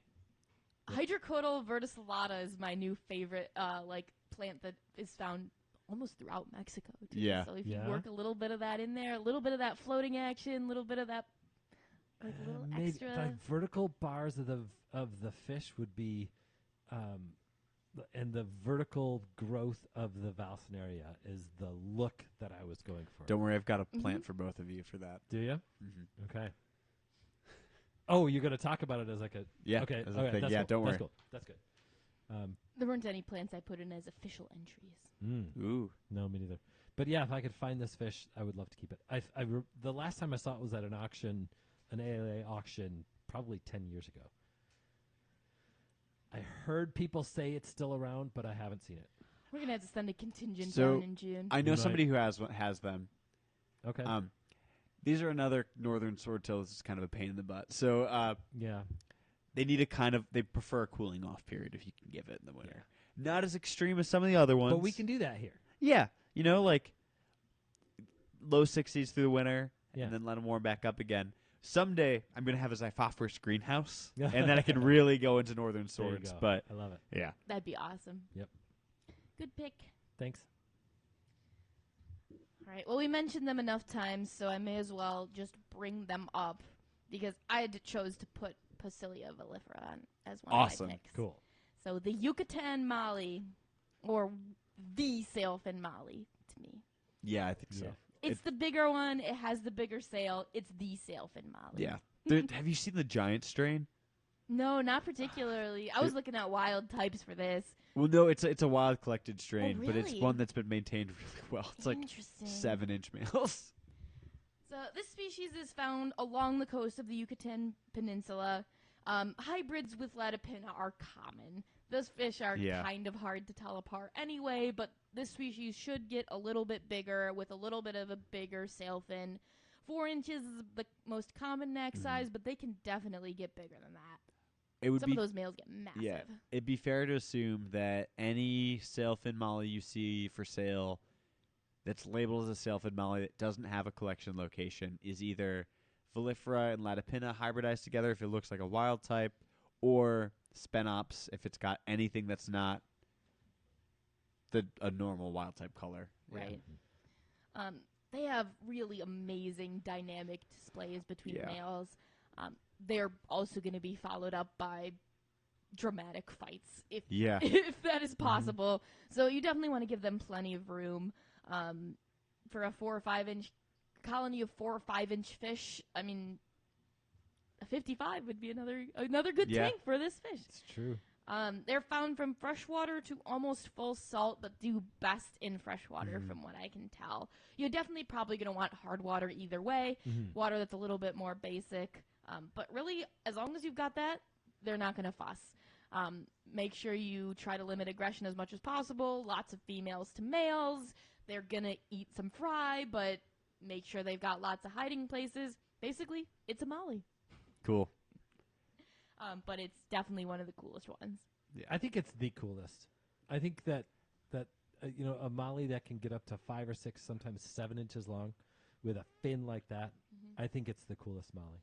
I mean, it's the one that's going to stop you in your tracks every Yes. time. And I've seen some that I could not stop looking at. Yeah. I'm thinking. Is there a more I think I'm more attached. flashier molly? I think I'm more attached to Latipina, but only because I've seen a ton of them in the wild and snorkeled Yeah. with a bunch of them Well, I mean, Oh, you have? Where? all over South Florida. yeah, South Central that's Florida. the one that's found It's like all up the yeah. coast and Oh, everything. okay. Yeah. Where the Volifera range is just around the Yucatan Yeah. Peninsula. They don't make it up. The size. When you see a tank Yeah, full of I- 6-inch, 5 or 6-inch mollies, it's nuts. Yeah, I totally think these would be more impressive. I just have like an image of being in a Central Florida spring and seeing Latipina males sparring Yeah, that in would be like cool. Seeing a fish in the in, wild like, always is bright red really good. Ludwigia repens. It's so hard to beat. And then there's the other dinky little mollies like Wingy Eye and stuff that are And you still love them. cool. But like, I don't know if I ever was able to get my hands on the big strain, like Yeah. it'd be hard to beat. Yeah. So That would be really fun. cool fish. Good job. Thank you. Do I do fish or plants? Do another fish. Okay, so I'm gonna do Cyprinodon longidorsalis. Nice. So this is another desert spring fish that is extinct in the wild as well. So we actually saw these at Two in the Zoo this year. This is a pretty available fish that you can legally have in the U.S. hobby. They're extinct in the wild. They went extinct in 1994 when their body of water was drained for human development. And along with 3 other species of pupfish that all went extinct, this is the one of 2 that we actually have still to date. The other one's gone. Gone. Yeah. So these guys they were endemic to Hoja de Agua la Presa in southwestern Nuevo Leon, in Mexico. Honestly, a relatively easy fish to keep. Big water, big tank for the size of the fish. The males are only going to be about 2 inches long, but you'd want to keep them in it. Really? They're tiny. They're then. little guys, yeah. So ideally like a 20 long or a 40 breeder though, give them some space. They're pupfish, so they're kind of brutes. And then spawning mops pick the eggs. The eggs incubate in water. Easy to raise, easy to feed.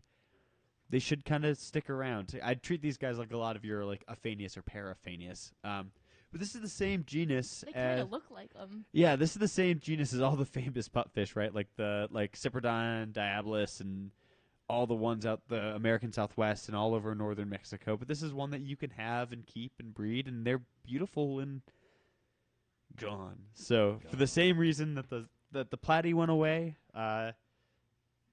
They're Cyprinodontiformis, right? yep, yeah, Cyprinodonidae. So they're So according to namesake- how we define killifish, Yeah. they would technically be a yeah, killifish. yeah. They're passed around through the AKA. That's the only Okay. place I know where to get these. Okay. So, and these are the Cyprinodon, right? Like this is what things are named after.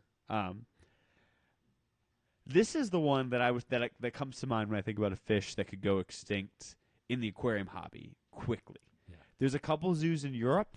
Unfortunately, there's not the same dedication to our North American fish in the United States and Mexico. Outside of Mexico's got some great organizations, but in the United States, there's not the same dedication to our native fish as other countries have to our own native fish. Right. So there's some zoo breeding programs with these guys in Europe. One exists in Mexico, none exists in the U.S. to my knowledge. So this is a great fish to keep around.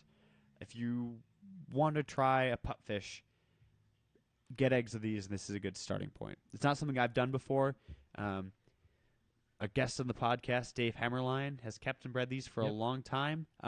He's worth to talk to about this. So, Yeah. yeah. He has a Absolutely. resident population in his house. Yep. Right? Yeah, he showed him at that Two in the Zoo. Oh yeah, that's right. Not two in the Zoo and at Killy Carnival. So, That's awesome. really a pretty fish. Bright blue fish, black bar on the tail. Excellent fish. Okay. Want to bring up another Corona? Yeah.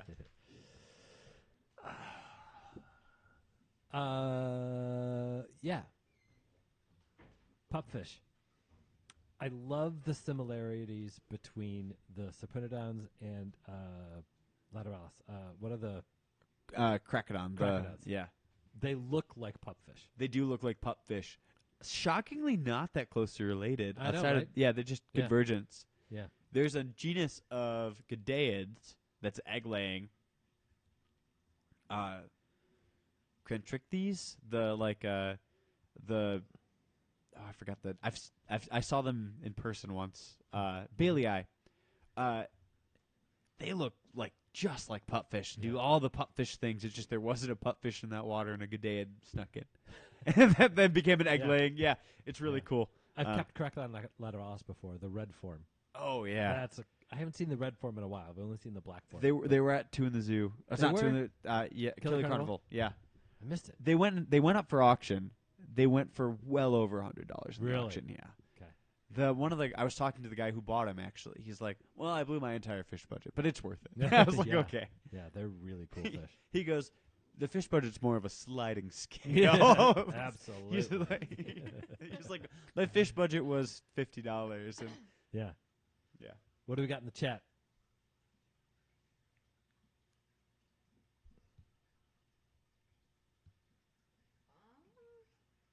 Just talking about how speciation, specifically in San Salvador, is fascinating. yeah." There was that really great talk at Two in the Zoo. There's a pocket of which it was Cyprinodon. Ooh, what is the Cyprinodon species? The sheep's head minnow, Ben. Variegatus. I got there. You did. Good job. That ended up on San Salvador Island and speciated. So Variegatus exists there too, but then there's Desmosquator, which is a scale-eating one, and actually will ambush the other pupfish and eat their scales. Oh, that's cool. That exists in the hobby too. The guy who described the species he's out of UC Berkeley. He's got a pupfish lab there, and he's a hardcore member of the AKA and shares stuff around. So if you want it, he just asks to trade. But he's a killifish hobbyist, and you can buy him off of him. He uses it to fund his lab. So Amy. if you wanted a challenge, that'd be a challenging fish to keep in That would aquariums. be. But I mean, he's been maintaining his strains for generations at this point. So That's one of the things that we need to do here is we need to pick a few species that are just here. I guess we're kind of doing that with Pygmaeus. Xephos pygmaeus. It's really a good quick, one Ben, to do. look at your bettas. Sorry. Look at him. He's just they're showing off to each other, and he's like Oh man. yeah.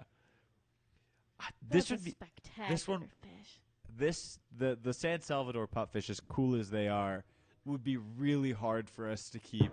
Like I've thought about it, and it was like if I go down to one aquarium, that'd be something I would consider because they come from a hypersaline lake, so it's actually a little saltier than the ocean. Oh wow. And they grow there's photos of habitat. They're growing in with caulerpa and the wine glass stuff. Weird. So it's a cool habitat to try to emulate. But it would be That would be cool. it'd be a fish though that's this. You have one aquarium and you dedicate all your time to that project. So Is there anything you would do to supplement that scale eating behavior in the hobby, or no, they don't need to eat the scales. I don't think to it's just survive. for They fun? just I think in the wild that it's a niche that they exploit. That they're the only thing that can access that food resource. But in aquariums, they eat prepared foods. There's only one fish that I've kept that's a scale eater that I couldn't get onto anything other than scales. Other people that I know of have successfully done it. It's not. It's called Cataprine mento. It's the Wimple piranha. Cool fish. Oh, they were so cool. I wasn't willing to keep feeding them goldfish. Yeah. Partially because it just felt really brutal. Yeah. Because I tried all these different Cataprion.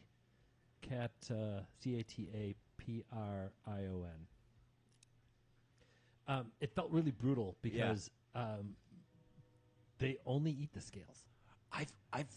You just watch the fish get kind of ripped apart and then bacterial infection. Yeah. Well, that's not quite how it went. But so the Amazonas exhibit at the National Zoo yeah.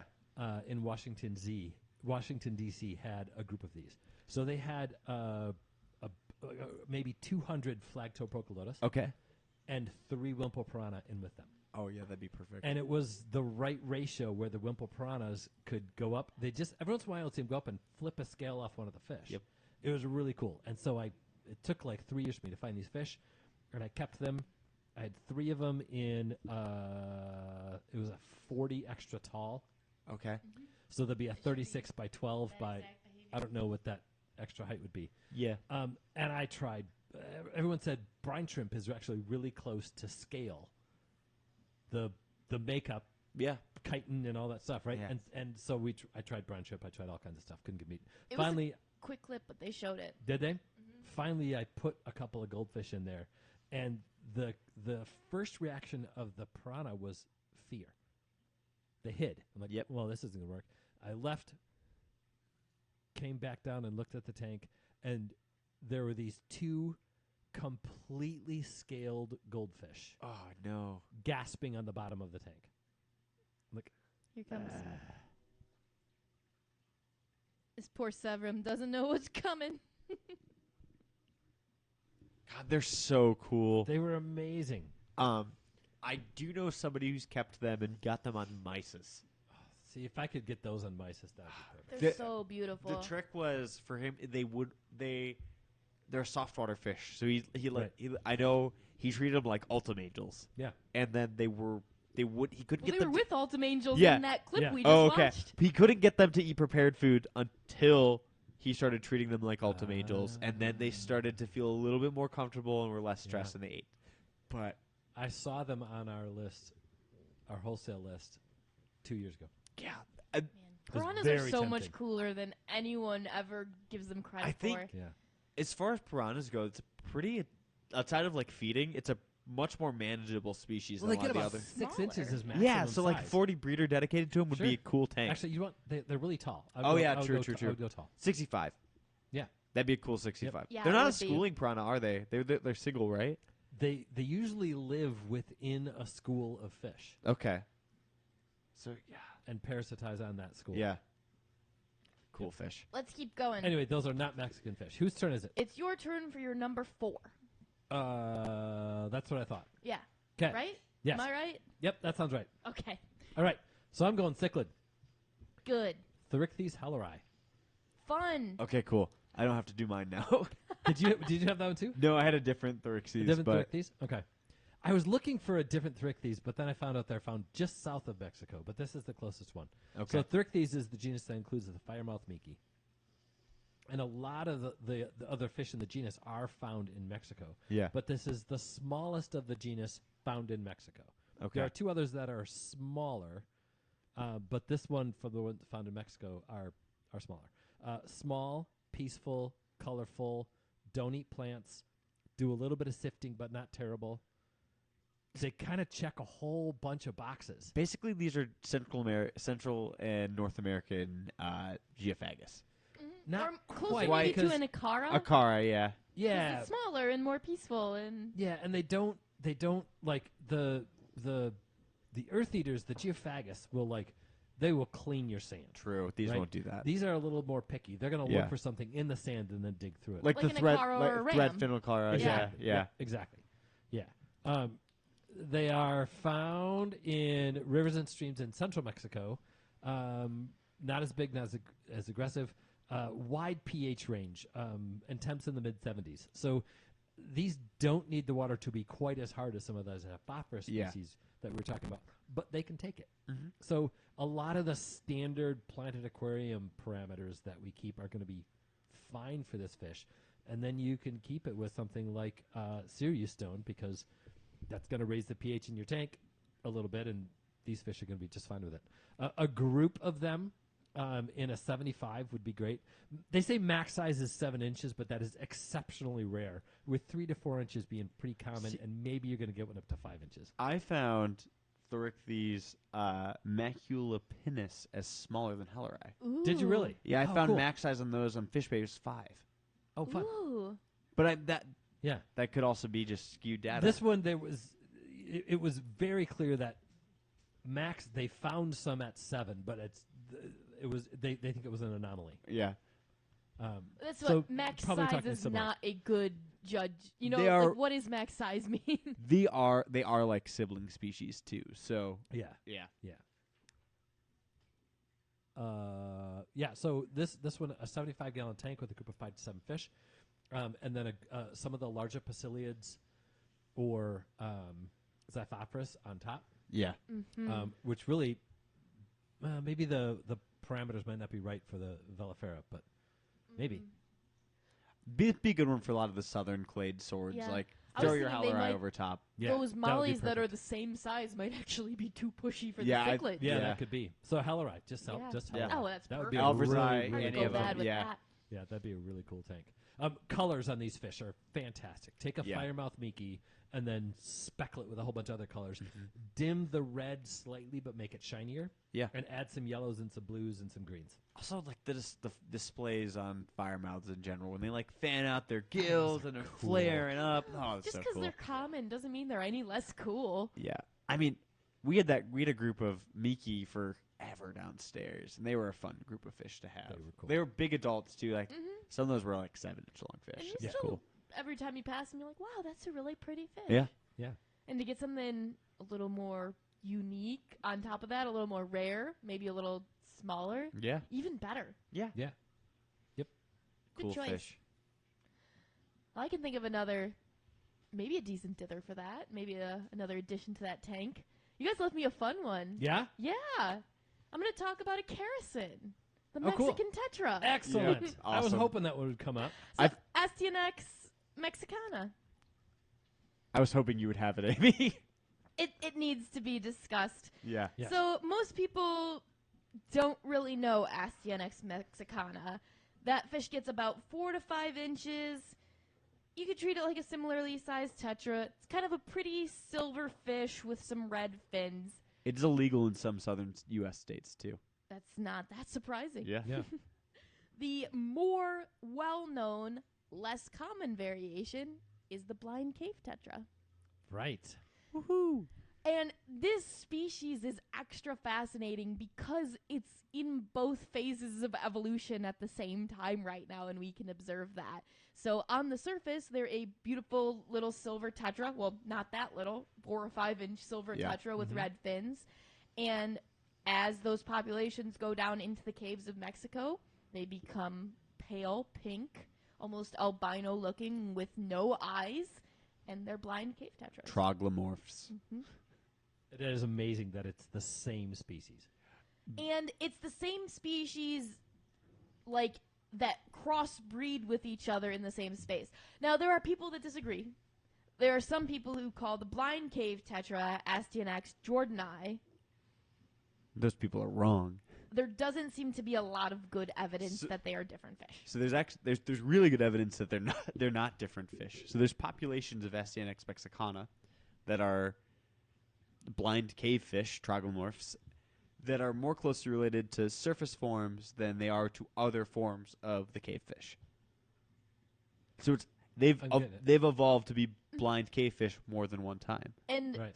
they kind of both come in and out of the caves and crossbreed with each other. Yeah. There's also like weird in between varieties, and like we're like, oh, you're like half blind, or you're like don't have eyes but are fully pigmented and stuff like that. Not to mention, Wow. this also occurs with the same species in multiple independent locations Yep. that are still very closely related. Yep. So there are several caves I don't even think connected to the same cave system. No. That Mexican tetras have evolved into blind cave tetras while still retaining their surface form. That's cool. It's It's incredible. really cool. I've never seen the non-blind cave tetra form on a list, and it would be kind of fun to keep both if you could. It would be really Yeah. cool. There are big brooding Asianic species. That's the Yeah. thing. Treat them like a 4 or 5 inch tetra. Yeah. Give them plenty of room and plenty of friends. They'll eat all your plants too. Oh yeah. Yeah, They're good at that. they're really good. They'll eat all the algae too. Yeah, we get blind cave tetras in probably once every 2 years. We get a big group in, and they're so much. I fall in love with them every single time we have them, and then they eat all of our plants. Eventually, we get tired of them eating all the plants, and then they get put into one of the 40s low on the wreck, and then they sell off as like little groups of like oddities. But awesome fish. And when they come in, it's like, oh, this is an oddball fish. Treat it like a tetra. It's a tetra. They're an inch long, and it's not that They're fish. not. They're brutes. But get it in a good group in a 65 tank, like we were just talking about with those cichlids. I think it would be a good size for it. And there's nothing wrong with a little bigger tetra. Yeah. There's also like troglodomorph mollies that they occur with and stuff. Oh, really? That'll- I've never heard of that. Blind cave mollies. Oh, I would love So- that. You don't really need to accommodate them because they're blind. They can feel really well just through the pressure of the water, their lateral line. They can smell and taste. You can drop food in there. They're going to respond as if they can see it. They do behave a little oddly Yeah. in terms of their relationship to, like, The glass. surfaces, Yeah. the glass. You might find them upside down sometimes. They don't really care too much about stuff like that. But it's a great like candidate for an oddball setup where you're really leaning into their lifestyle. It's kind of a fun fish to eat. The last group we had some shy cichlids and actually put them in with the blind cave fish. Oh, that's a good Oh, idea. I could see They have that. the cave fish have no fear. Like they don't. We could have They have 100. no concept. We of could have predators. 100 people in the store. We don't have 100 people in the store most of the time. But like we have a bunch of people in the store, and they won't. They don't act any different. Right. And so like if you have a shy cichlid, they're like, oh, I guess it's fine. We had a really fun tank, and these were still juveniles, where we had a 60-gallon cube, and one of the suppliers sent us out like a cool colored backlight that Oh, we could cool. put on a tank. Oh yeah. And we just had them with like one striking piece of driftwood backlit in a 60-gallon cube Oh yeah. That's cool. cool. with just white sand on the bottom. That's cool. That'd be It fun. was really, really fun to watch. Their activity was amazing. You could just see so many interesting behaviors, but you didn't need any hiding places for them. That wasn't something that meant anything to They them. don't hide. No. I know Mandy wants to do a biotope for them and like make a bunch of like rock structures to put inside and make it a cave in there. That'd be Mhm. fun. I've seen a couple of cool setups like that. It's a great like for those sort of DIY foam backgrounds that were were popular for a while. Yeah. You can make whatever you want. The cool thing though, these are the cenotes, so they're found in those like limestone caves. So I do think the color a lot of times is wrong. It should be like a light white color, which kind Texas of Holy Rock. Texas Mhm. Holy Rock is what you should be thinking Yeah. about. Yeah, we see more like pinks and reds, but that bright white is beautiful too. Yeah. If we would have added a little bit of Texas Holy Rock to that little piece of driftwood with the blue or red background on Yeah. that light, that would have been cool. That would have been Yeah. really cool. Yep. Would have been perfect. I like it. Cool fish. Good one to end on. Yeah. What It do you needed end to on, come Calder? up. The reminder that Mexico is North America. So the plant I chose is Pontomageton illinoisensis. Nice. Great aquarium plant. Excellent aquarium plant, native throughout Mexico. Illinois. This is the shining leaf pondweed. It's found here in Michigan. It's one of my favorite aquarium plants. It's a big plant. You have to accommodate it like a big plant. It's a big plant that wants to root feed. Otherwise, it's Treat pretty. it like your big Hygrocarombosa. Yeah, or like a monster. Like I always think of it like it's an Apondageton that's a stem plant, or that wants to be a stem plant. It's kind of the way I view it. They grow really quickly. They fill out the tank. They throw floating leaves. They throw these beautiful submerged leaves that look like stained glass. They throw reds and pinks in aquariums, and they're nutrient starved like that. The Pontomageton illinoisensis we had growing downstairs was really, really cool until the CO2 went out in that tank. It doesn't require CO2, but the like huge swing. It doesn't want swing. fluctuations. Yeah, heard it.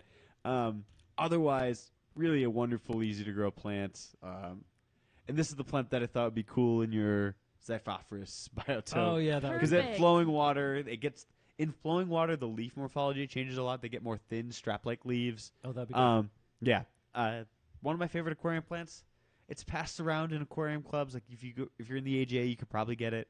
Otherwise, go to it's just something that's pretty feasible to collect and grow yourself. Like that flowing form is Yeah. almost Hygrophina-esque. Yeah. It's so pretty. If you're going to go collect this, make sure you look up your local laws Yes. because they may differ than the laws here. Also, We are not lawyers. if you just go to a boat ramp, it's somebody taking their boat in and out of the water has uprooted it. Just take one of those stems. You have no need to go into the water and actually collect one for yourself. That's good. So Fair enough.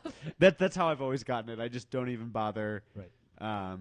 digging it up. I just go to the boat ramp. I'm like, oh, somebody's dragging out their kayak and ripped a bunch of it out with them. So I just take those stems, plant them in the substrate, and they grow.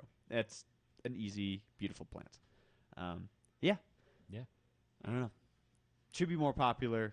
It isn't, but it's there. It's not a commercially available plant. So The only plant I included was the Mexican sword, the Echinodorus palliphalus. yeah, that's a good one. But it's not really an aquatic plant. It's more of a marsh plant. I thought about Mexican oak, the China Oh yeah. Oh shoot, what is that? Mexican oak leaf. Let me. Yeah, can't I haven't remember. It seen came that up on plant my- in so long. I know, right? Well, I also. It's one of those that I have a weird impression that it's prohibited, but Oh, maybe that is on the restricted list. It relatively new to it. That could be. oak leaf try. Because there are, as Calder was saying earlier, there are a lot of Mexican oaks. Most of Yeah, that's the one. Rivularis. Rivularis. Schnercia rivularis. Yep. I don't know if this is.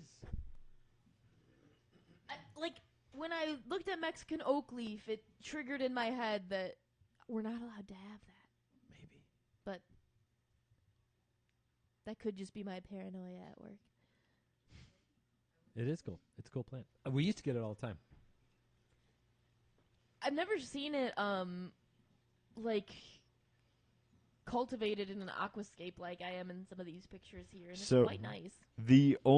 I threw it into iNaturalist just to see if it had like a ton of populations pop up, and the only ones I found are in northern Mexico and southern Texas. So Okay. So it doesn't seem... So we should try and get it yeah, again. yeah, we Yeah. should. Yeah, I like it. It could be one that shows up on our list that I just, like, pass over, and I shouldn't. We'll see. Okay. All right. We're going out on a big one. Good. oh boy, That's what I was hoping Big for. That's why I got my plant monster. in, because Yeah. we're going to... yes, Yep. Maya Heros, Euophthalmus. yes, The Mayan cichlid. Yeah. I did this. I went out on this one partially because of the name, yeah, right? The Mayan culture in Central America that's one of the main indigenous cultures there, and the culture still exists, and the culture is still around. Yeah. And the people are still there. And in Belize, I met and hung out with a number of them, and met some really, really cool people. Anyway, but that's the Mayan people. I'm talking about the Mayan cichlid. yeah. This is a beast.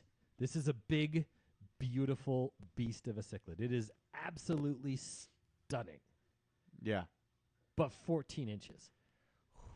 In a big 14 inches. It's not Yes. like this is a long fish. It can get up to 14 inches. No, this is a 14-inch fish, and that's underselling how big it is. 14-inch fish that is 8 inches tall and 3 inches wide. Yeah. Yeah. And did I mention it's gorgeous? Yellows Oh. and blues and reds. Yeah. As far as this, it's funny when you read the descriptions of water parameters. Trying to summarize, wet. Yeah, Pretty much. This is one of the most invasive fish of all time, Right. too. So They have found this fish in hypersaline environments of 40 parts per thousand, right? So seawater is 32 to 33, sometimes 34 parts per thousand. yeah, So in tide pools where the sun was beating down on it, getting it up to 95 degrees, and the salinity then, because of evaporation, goes up, they found Mayan cichlids living and breeding in those kinds of ecosystems. Yeah. That's like you'd touch it and your skin would start getting itchy. It would itchy. Yeah. Yeah. It would itchy. 45 degrees up to 95 degrees. A pH of, it burns your hand to you could wash your hands with it.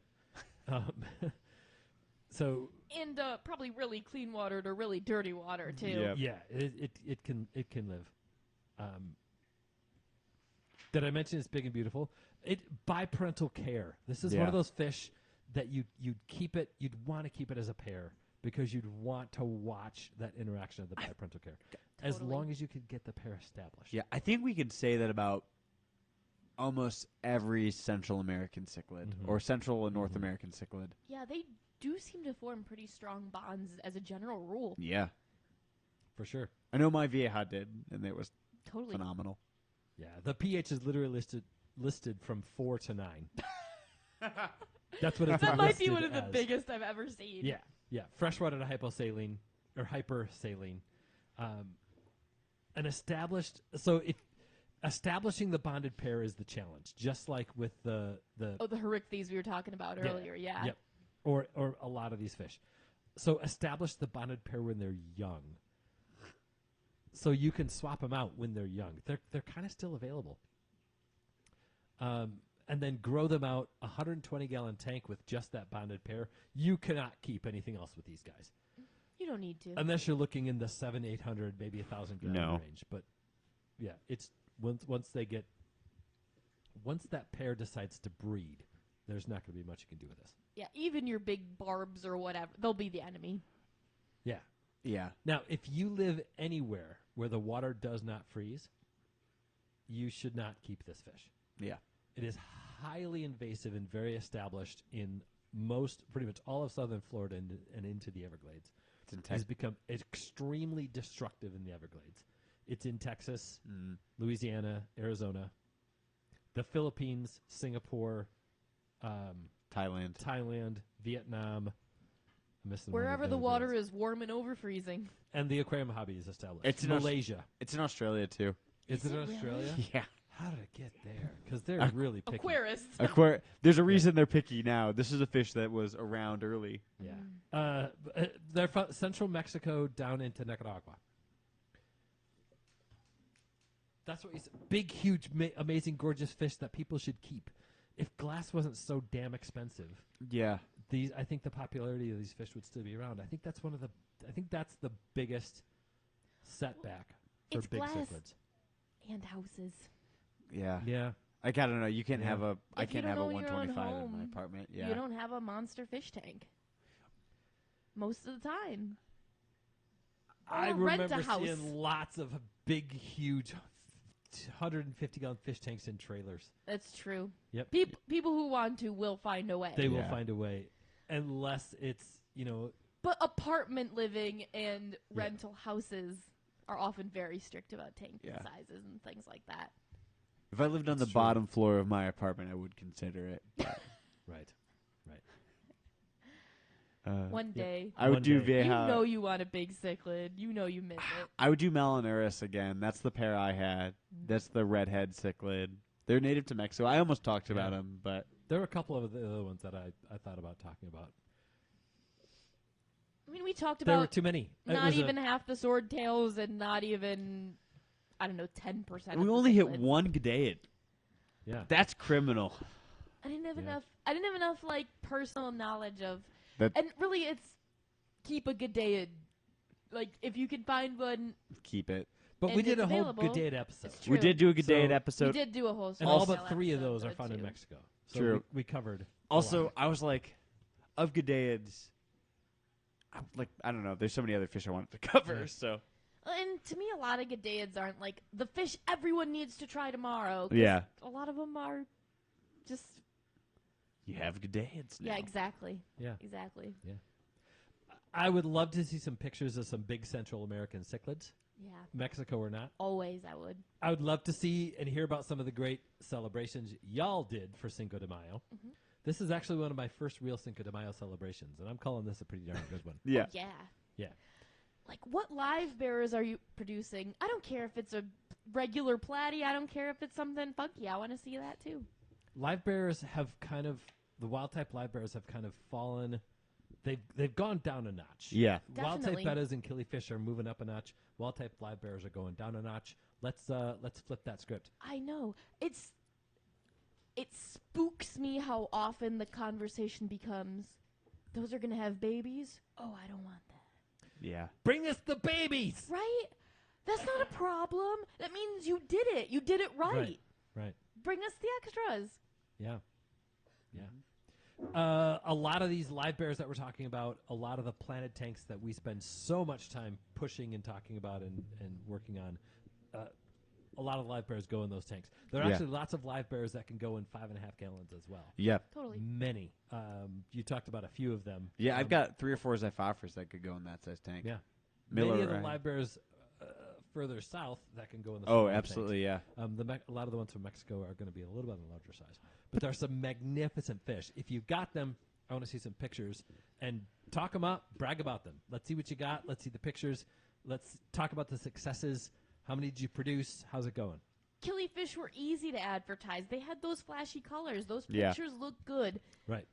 These are the fish that, when you sit and watch them for a while, Listen, that's when you really fall in love. I think I pitched the most gray fish I've ever pitched on the podcast today. So. And I guilted people to wanting to have them. Right. We did get a request for Central Americans for 75 gallons and under. That would be an awesome That'd be fun. episode. That would be good. Or even just like a micro monster fish episode, We- 75 gallons and under. That would Yeah. be really fun Yeah. too. Let's plan that. I love that idea. Mm-hmm. Totally. Yep. Yeah. But babies are fun. I agree with the chat on that one. It will always be more fun to have babies around. That's for sure. In fact, even here, even with our live bearers, there's babies in the store. We all run around and say, babies, babies, babies, and for sure. everyone has to stop and look. Absolutely. That's just what we do. Yeah. From sharks to guppies. That's right. Lots of live bears. So I really appreciate all the love and energy in the chat today. Mexican fish don't get a lot of attention a lot of the time. Sometimes we have to take a step back So- and realize how much we love them. Yeah. I wrote a whole Mexican fish episode if we want to get like into why Mexican fish are the way they are. Like a Wow. deep dive. Yeah. That would be Okay. really I fun did that like too. 6 months ago, but Okay. You gotta let us know about these things earlier. Yeah. I don't know. I wrote. I was like, this isn't practical at all. So I was like, I'll pocket it. We had a bunch of other stuff to get through. So Arwen says she has teacup Berlin platies. I'm gonna need to look up what that means, but it sounds awesome. Yeah. That sounds cool. Mhm. I love it. You don't have to look it up. You have a producer to do Wow, that. here she is. Let's see. She said teacup Berlin. do think the teacup tray is like balloon mollies.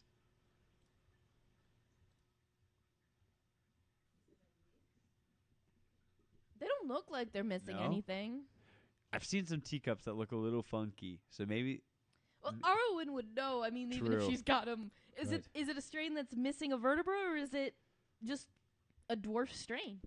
That looks like a dwarf strain. There were the dwarf coral red platies that went around for a while. oh, I forgot about and this those. looks like just a smaller version Yeah, of that. I think so.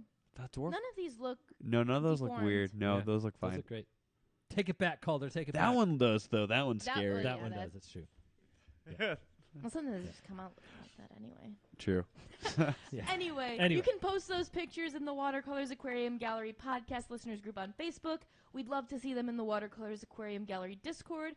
If you want to send them directly to us, email podcast@watercolors.shop, where we'll also take any questions, comments, concerns, or just some feedback. We do love getting your messages, and we do share them with each other as well. So get those out to us too. Yeah. Awesome job on the keyboard over there, Maddie. Thanks for all your contributions. Extra special thanks to all of our YouTube listeners out there. Thank you so much for listening. Let's have lots of fun and keep those hands wet. Yeah, Arwen says just small. Yeah. No. Yeah. That. Yeah. I'm excited about that. A Neat. dwarf, colorful platy is always a fun thing. Yep. Those Millerai love that I tiny have, fish. I'm putting them out in the tubs this year. I'm hoping to end up with way more than I have, but I only have like 10 pairs, and I want to end up with more than 10 pairs before I pass them on. I think we need to drop a sword-tailed group here. I think it's going to be the Clemencier, though. I think it's got to be the Clement. They're just not doing anything. We need a new male, and Pat doesn't have them anymore, and they've not done anything for I have this feeling that if we just got rid of them and somebody took over the project, that they'd just take off with it. I don't know why. Sometimes You just changing need to them. move them, Yeah. right? You just need a new tank, So- new dynamic. Our last batch of fry was about 6 months after Two in the Zoo. And then those fry have grown up, and they were all females. And all we have is that one male that was left over after Two in the Zoo because we sold all those Yeah. out. Yep. And We like, took out as many as we could before the last ALA convention we went to, and that was kind of the end of our yeah, I production. just like I think we got poor odds, and I think our last male we were left with is kind of a dud because none of the females are even I gravid. can't get weight on him. He's wimpy. Yeah, like I just think he is So our problem. That's what yeah. makes my instinct like if we just got him in a new spot. I don't know. I'm ready to pass it Yeah. on. And Passing it on is better than letting it like. no, sit I'm there. with Pass it you. on. The only I other Zyphophorus group that's increasingly frustrating to me is the Negrensis. But I've talked to so many people Do we that still have those two? Yeah, Yeah. those we do. We need to pass those on too then. I've talked to people who know way more than I Yeah. do, and we've had the best success out of anybody I've talked Really? to. So it's 'Cause like we've had we- at least 2 generations. it is just we're at the wall that everybody runs into. We just got an extra generation than other people get. That's But- pretty good. So I'm Our trying males some are things. still big and colorful. Our females keep getting fat. We're just not getting fried. And So it's- that one it still feels like we're working with. But it's not Okay. even that we're not that like the fry aren't getting born. Like it's Yeah. not like they're predation. It is like the It'll females look get. like a pregnant female, and then nothing comes out. Move them into a new tank. Yeah. We're trying that right now. Yeah, we we haven't. just split out a pair. Good. I was that we're talking gonna try. to DJ about that, and that's Yeah. what he told me to do. But so that species, I feel like we still have ideas for. The Clementia, they're just also baking. we will never get the Negrensis back. Kind of fish. Oh, Like I it's a understand. fish I'd understand. regret forever. We could Yep. pass pairs on if somebody Yeah, I'd consider if it somebody is trying asked. stuff differently than we How are. many males in Negrensis do we have? We have 4 male Negrensis and like 8 females right now. It's like exactly what we. It's a pain. I don't. Yeah. But we're still trying some stuff, and it still looks like the females become pregnant. It's just we don't know what we're missing there. Yeah. So we're still thinking, but maybe after we get through the Clemency, I'll have to start trying that one. The one person I've talked to a lot about these is his going theory. They have multiple generations of fry in the summer, and then they need a pause, and then they Okay. have multiple generations of but they're a high mountain Zyphophorus, like 40-degree water streams. Okay. So they're one I'm thinking like they live a long time. Like try to get them cold next winter. Okay. If we have because we've Okay. got some subadult males. We've got one subadult male and some subadult females. Like if we get them in like Yeah. a tub pond in October or September, cool them down and then try them again. Well, we're getting into Maybe. project season here at the Watercolors Aquarium Gallery. Yes, we are. So we'll be thinking about In that. fact, that's what our entire next episode is going to be about. Oh, that's right. Well, not the next episode. Because the Oh, next yeah. episode is going to be Andre. That's right. Yeah. I'm Woohoo! so excited to That's have cool. him. All right, guys. All right. This was a long one tonight. We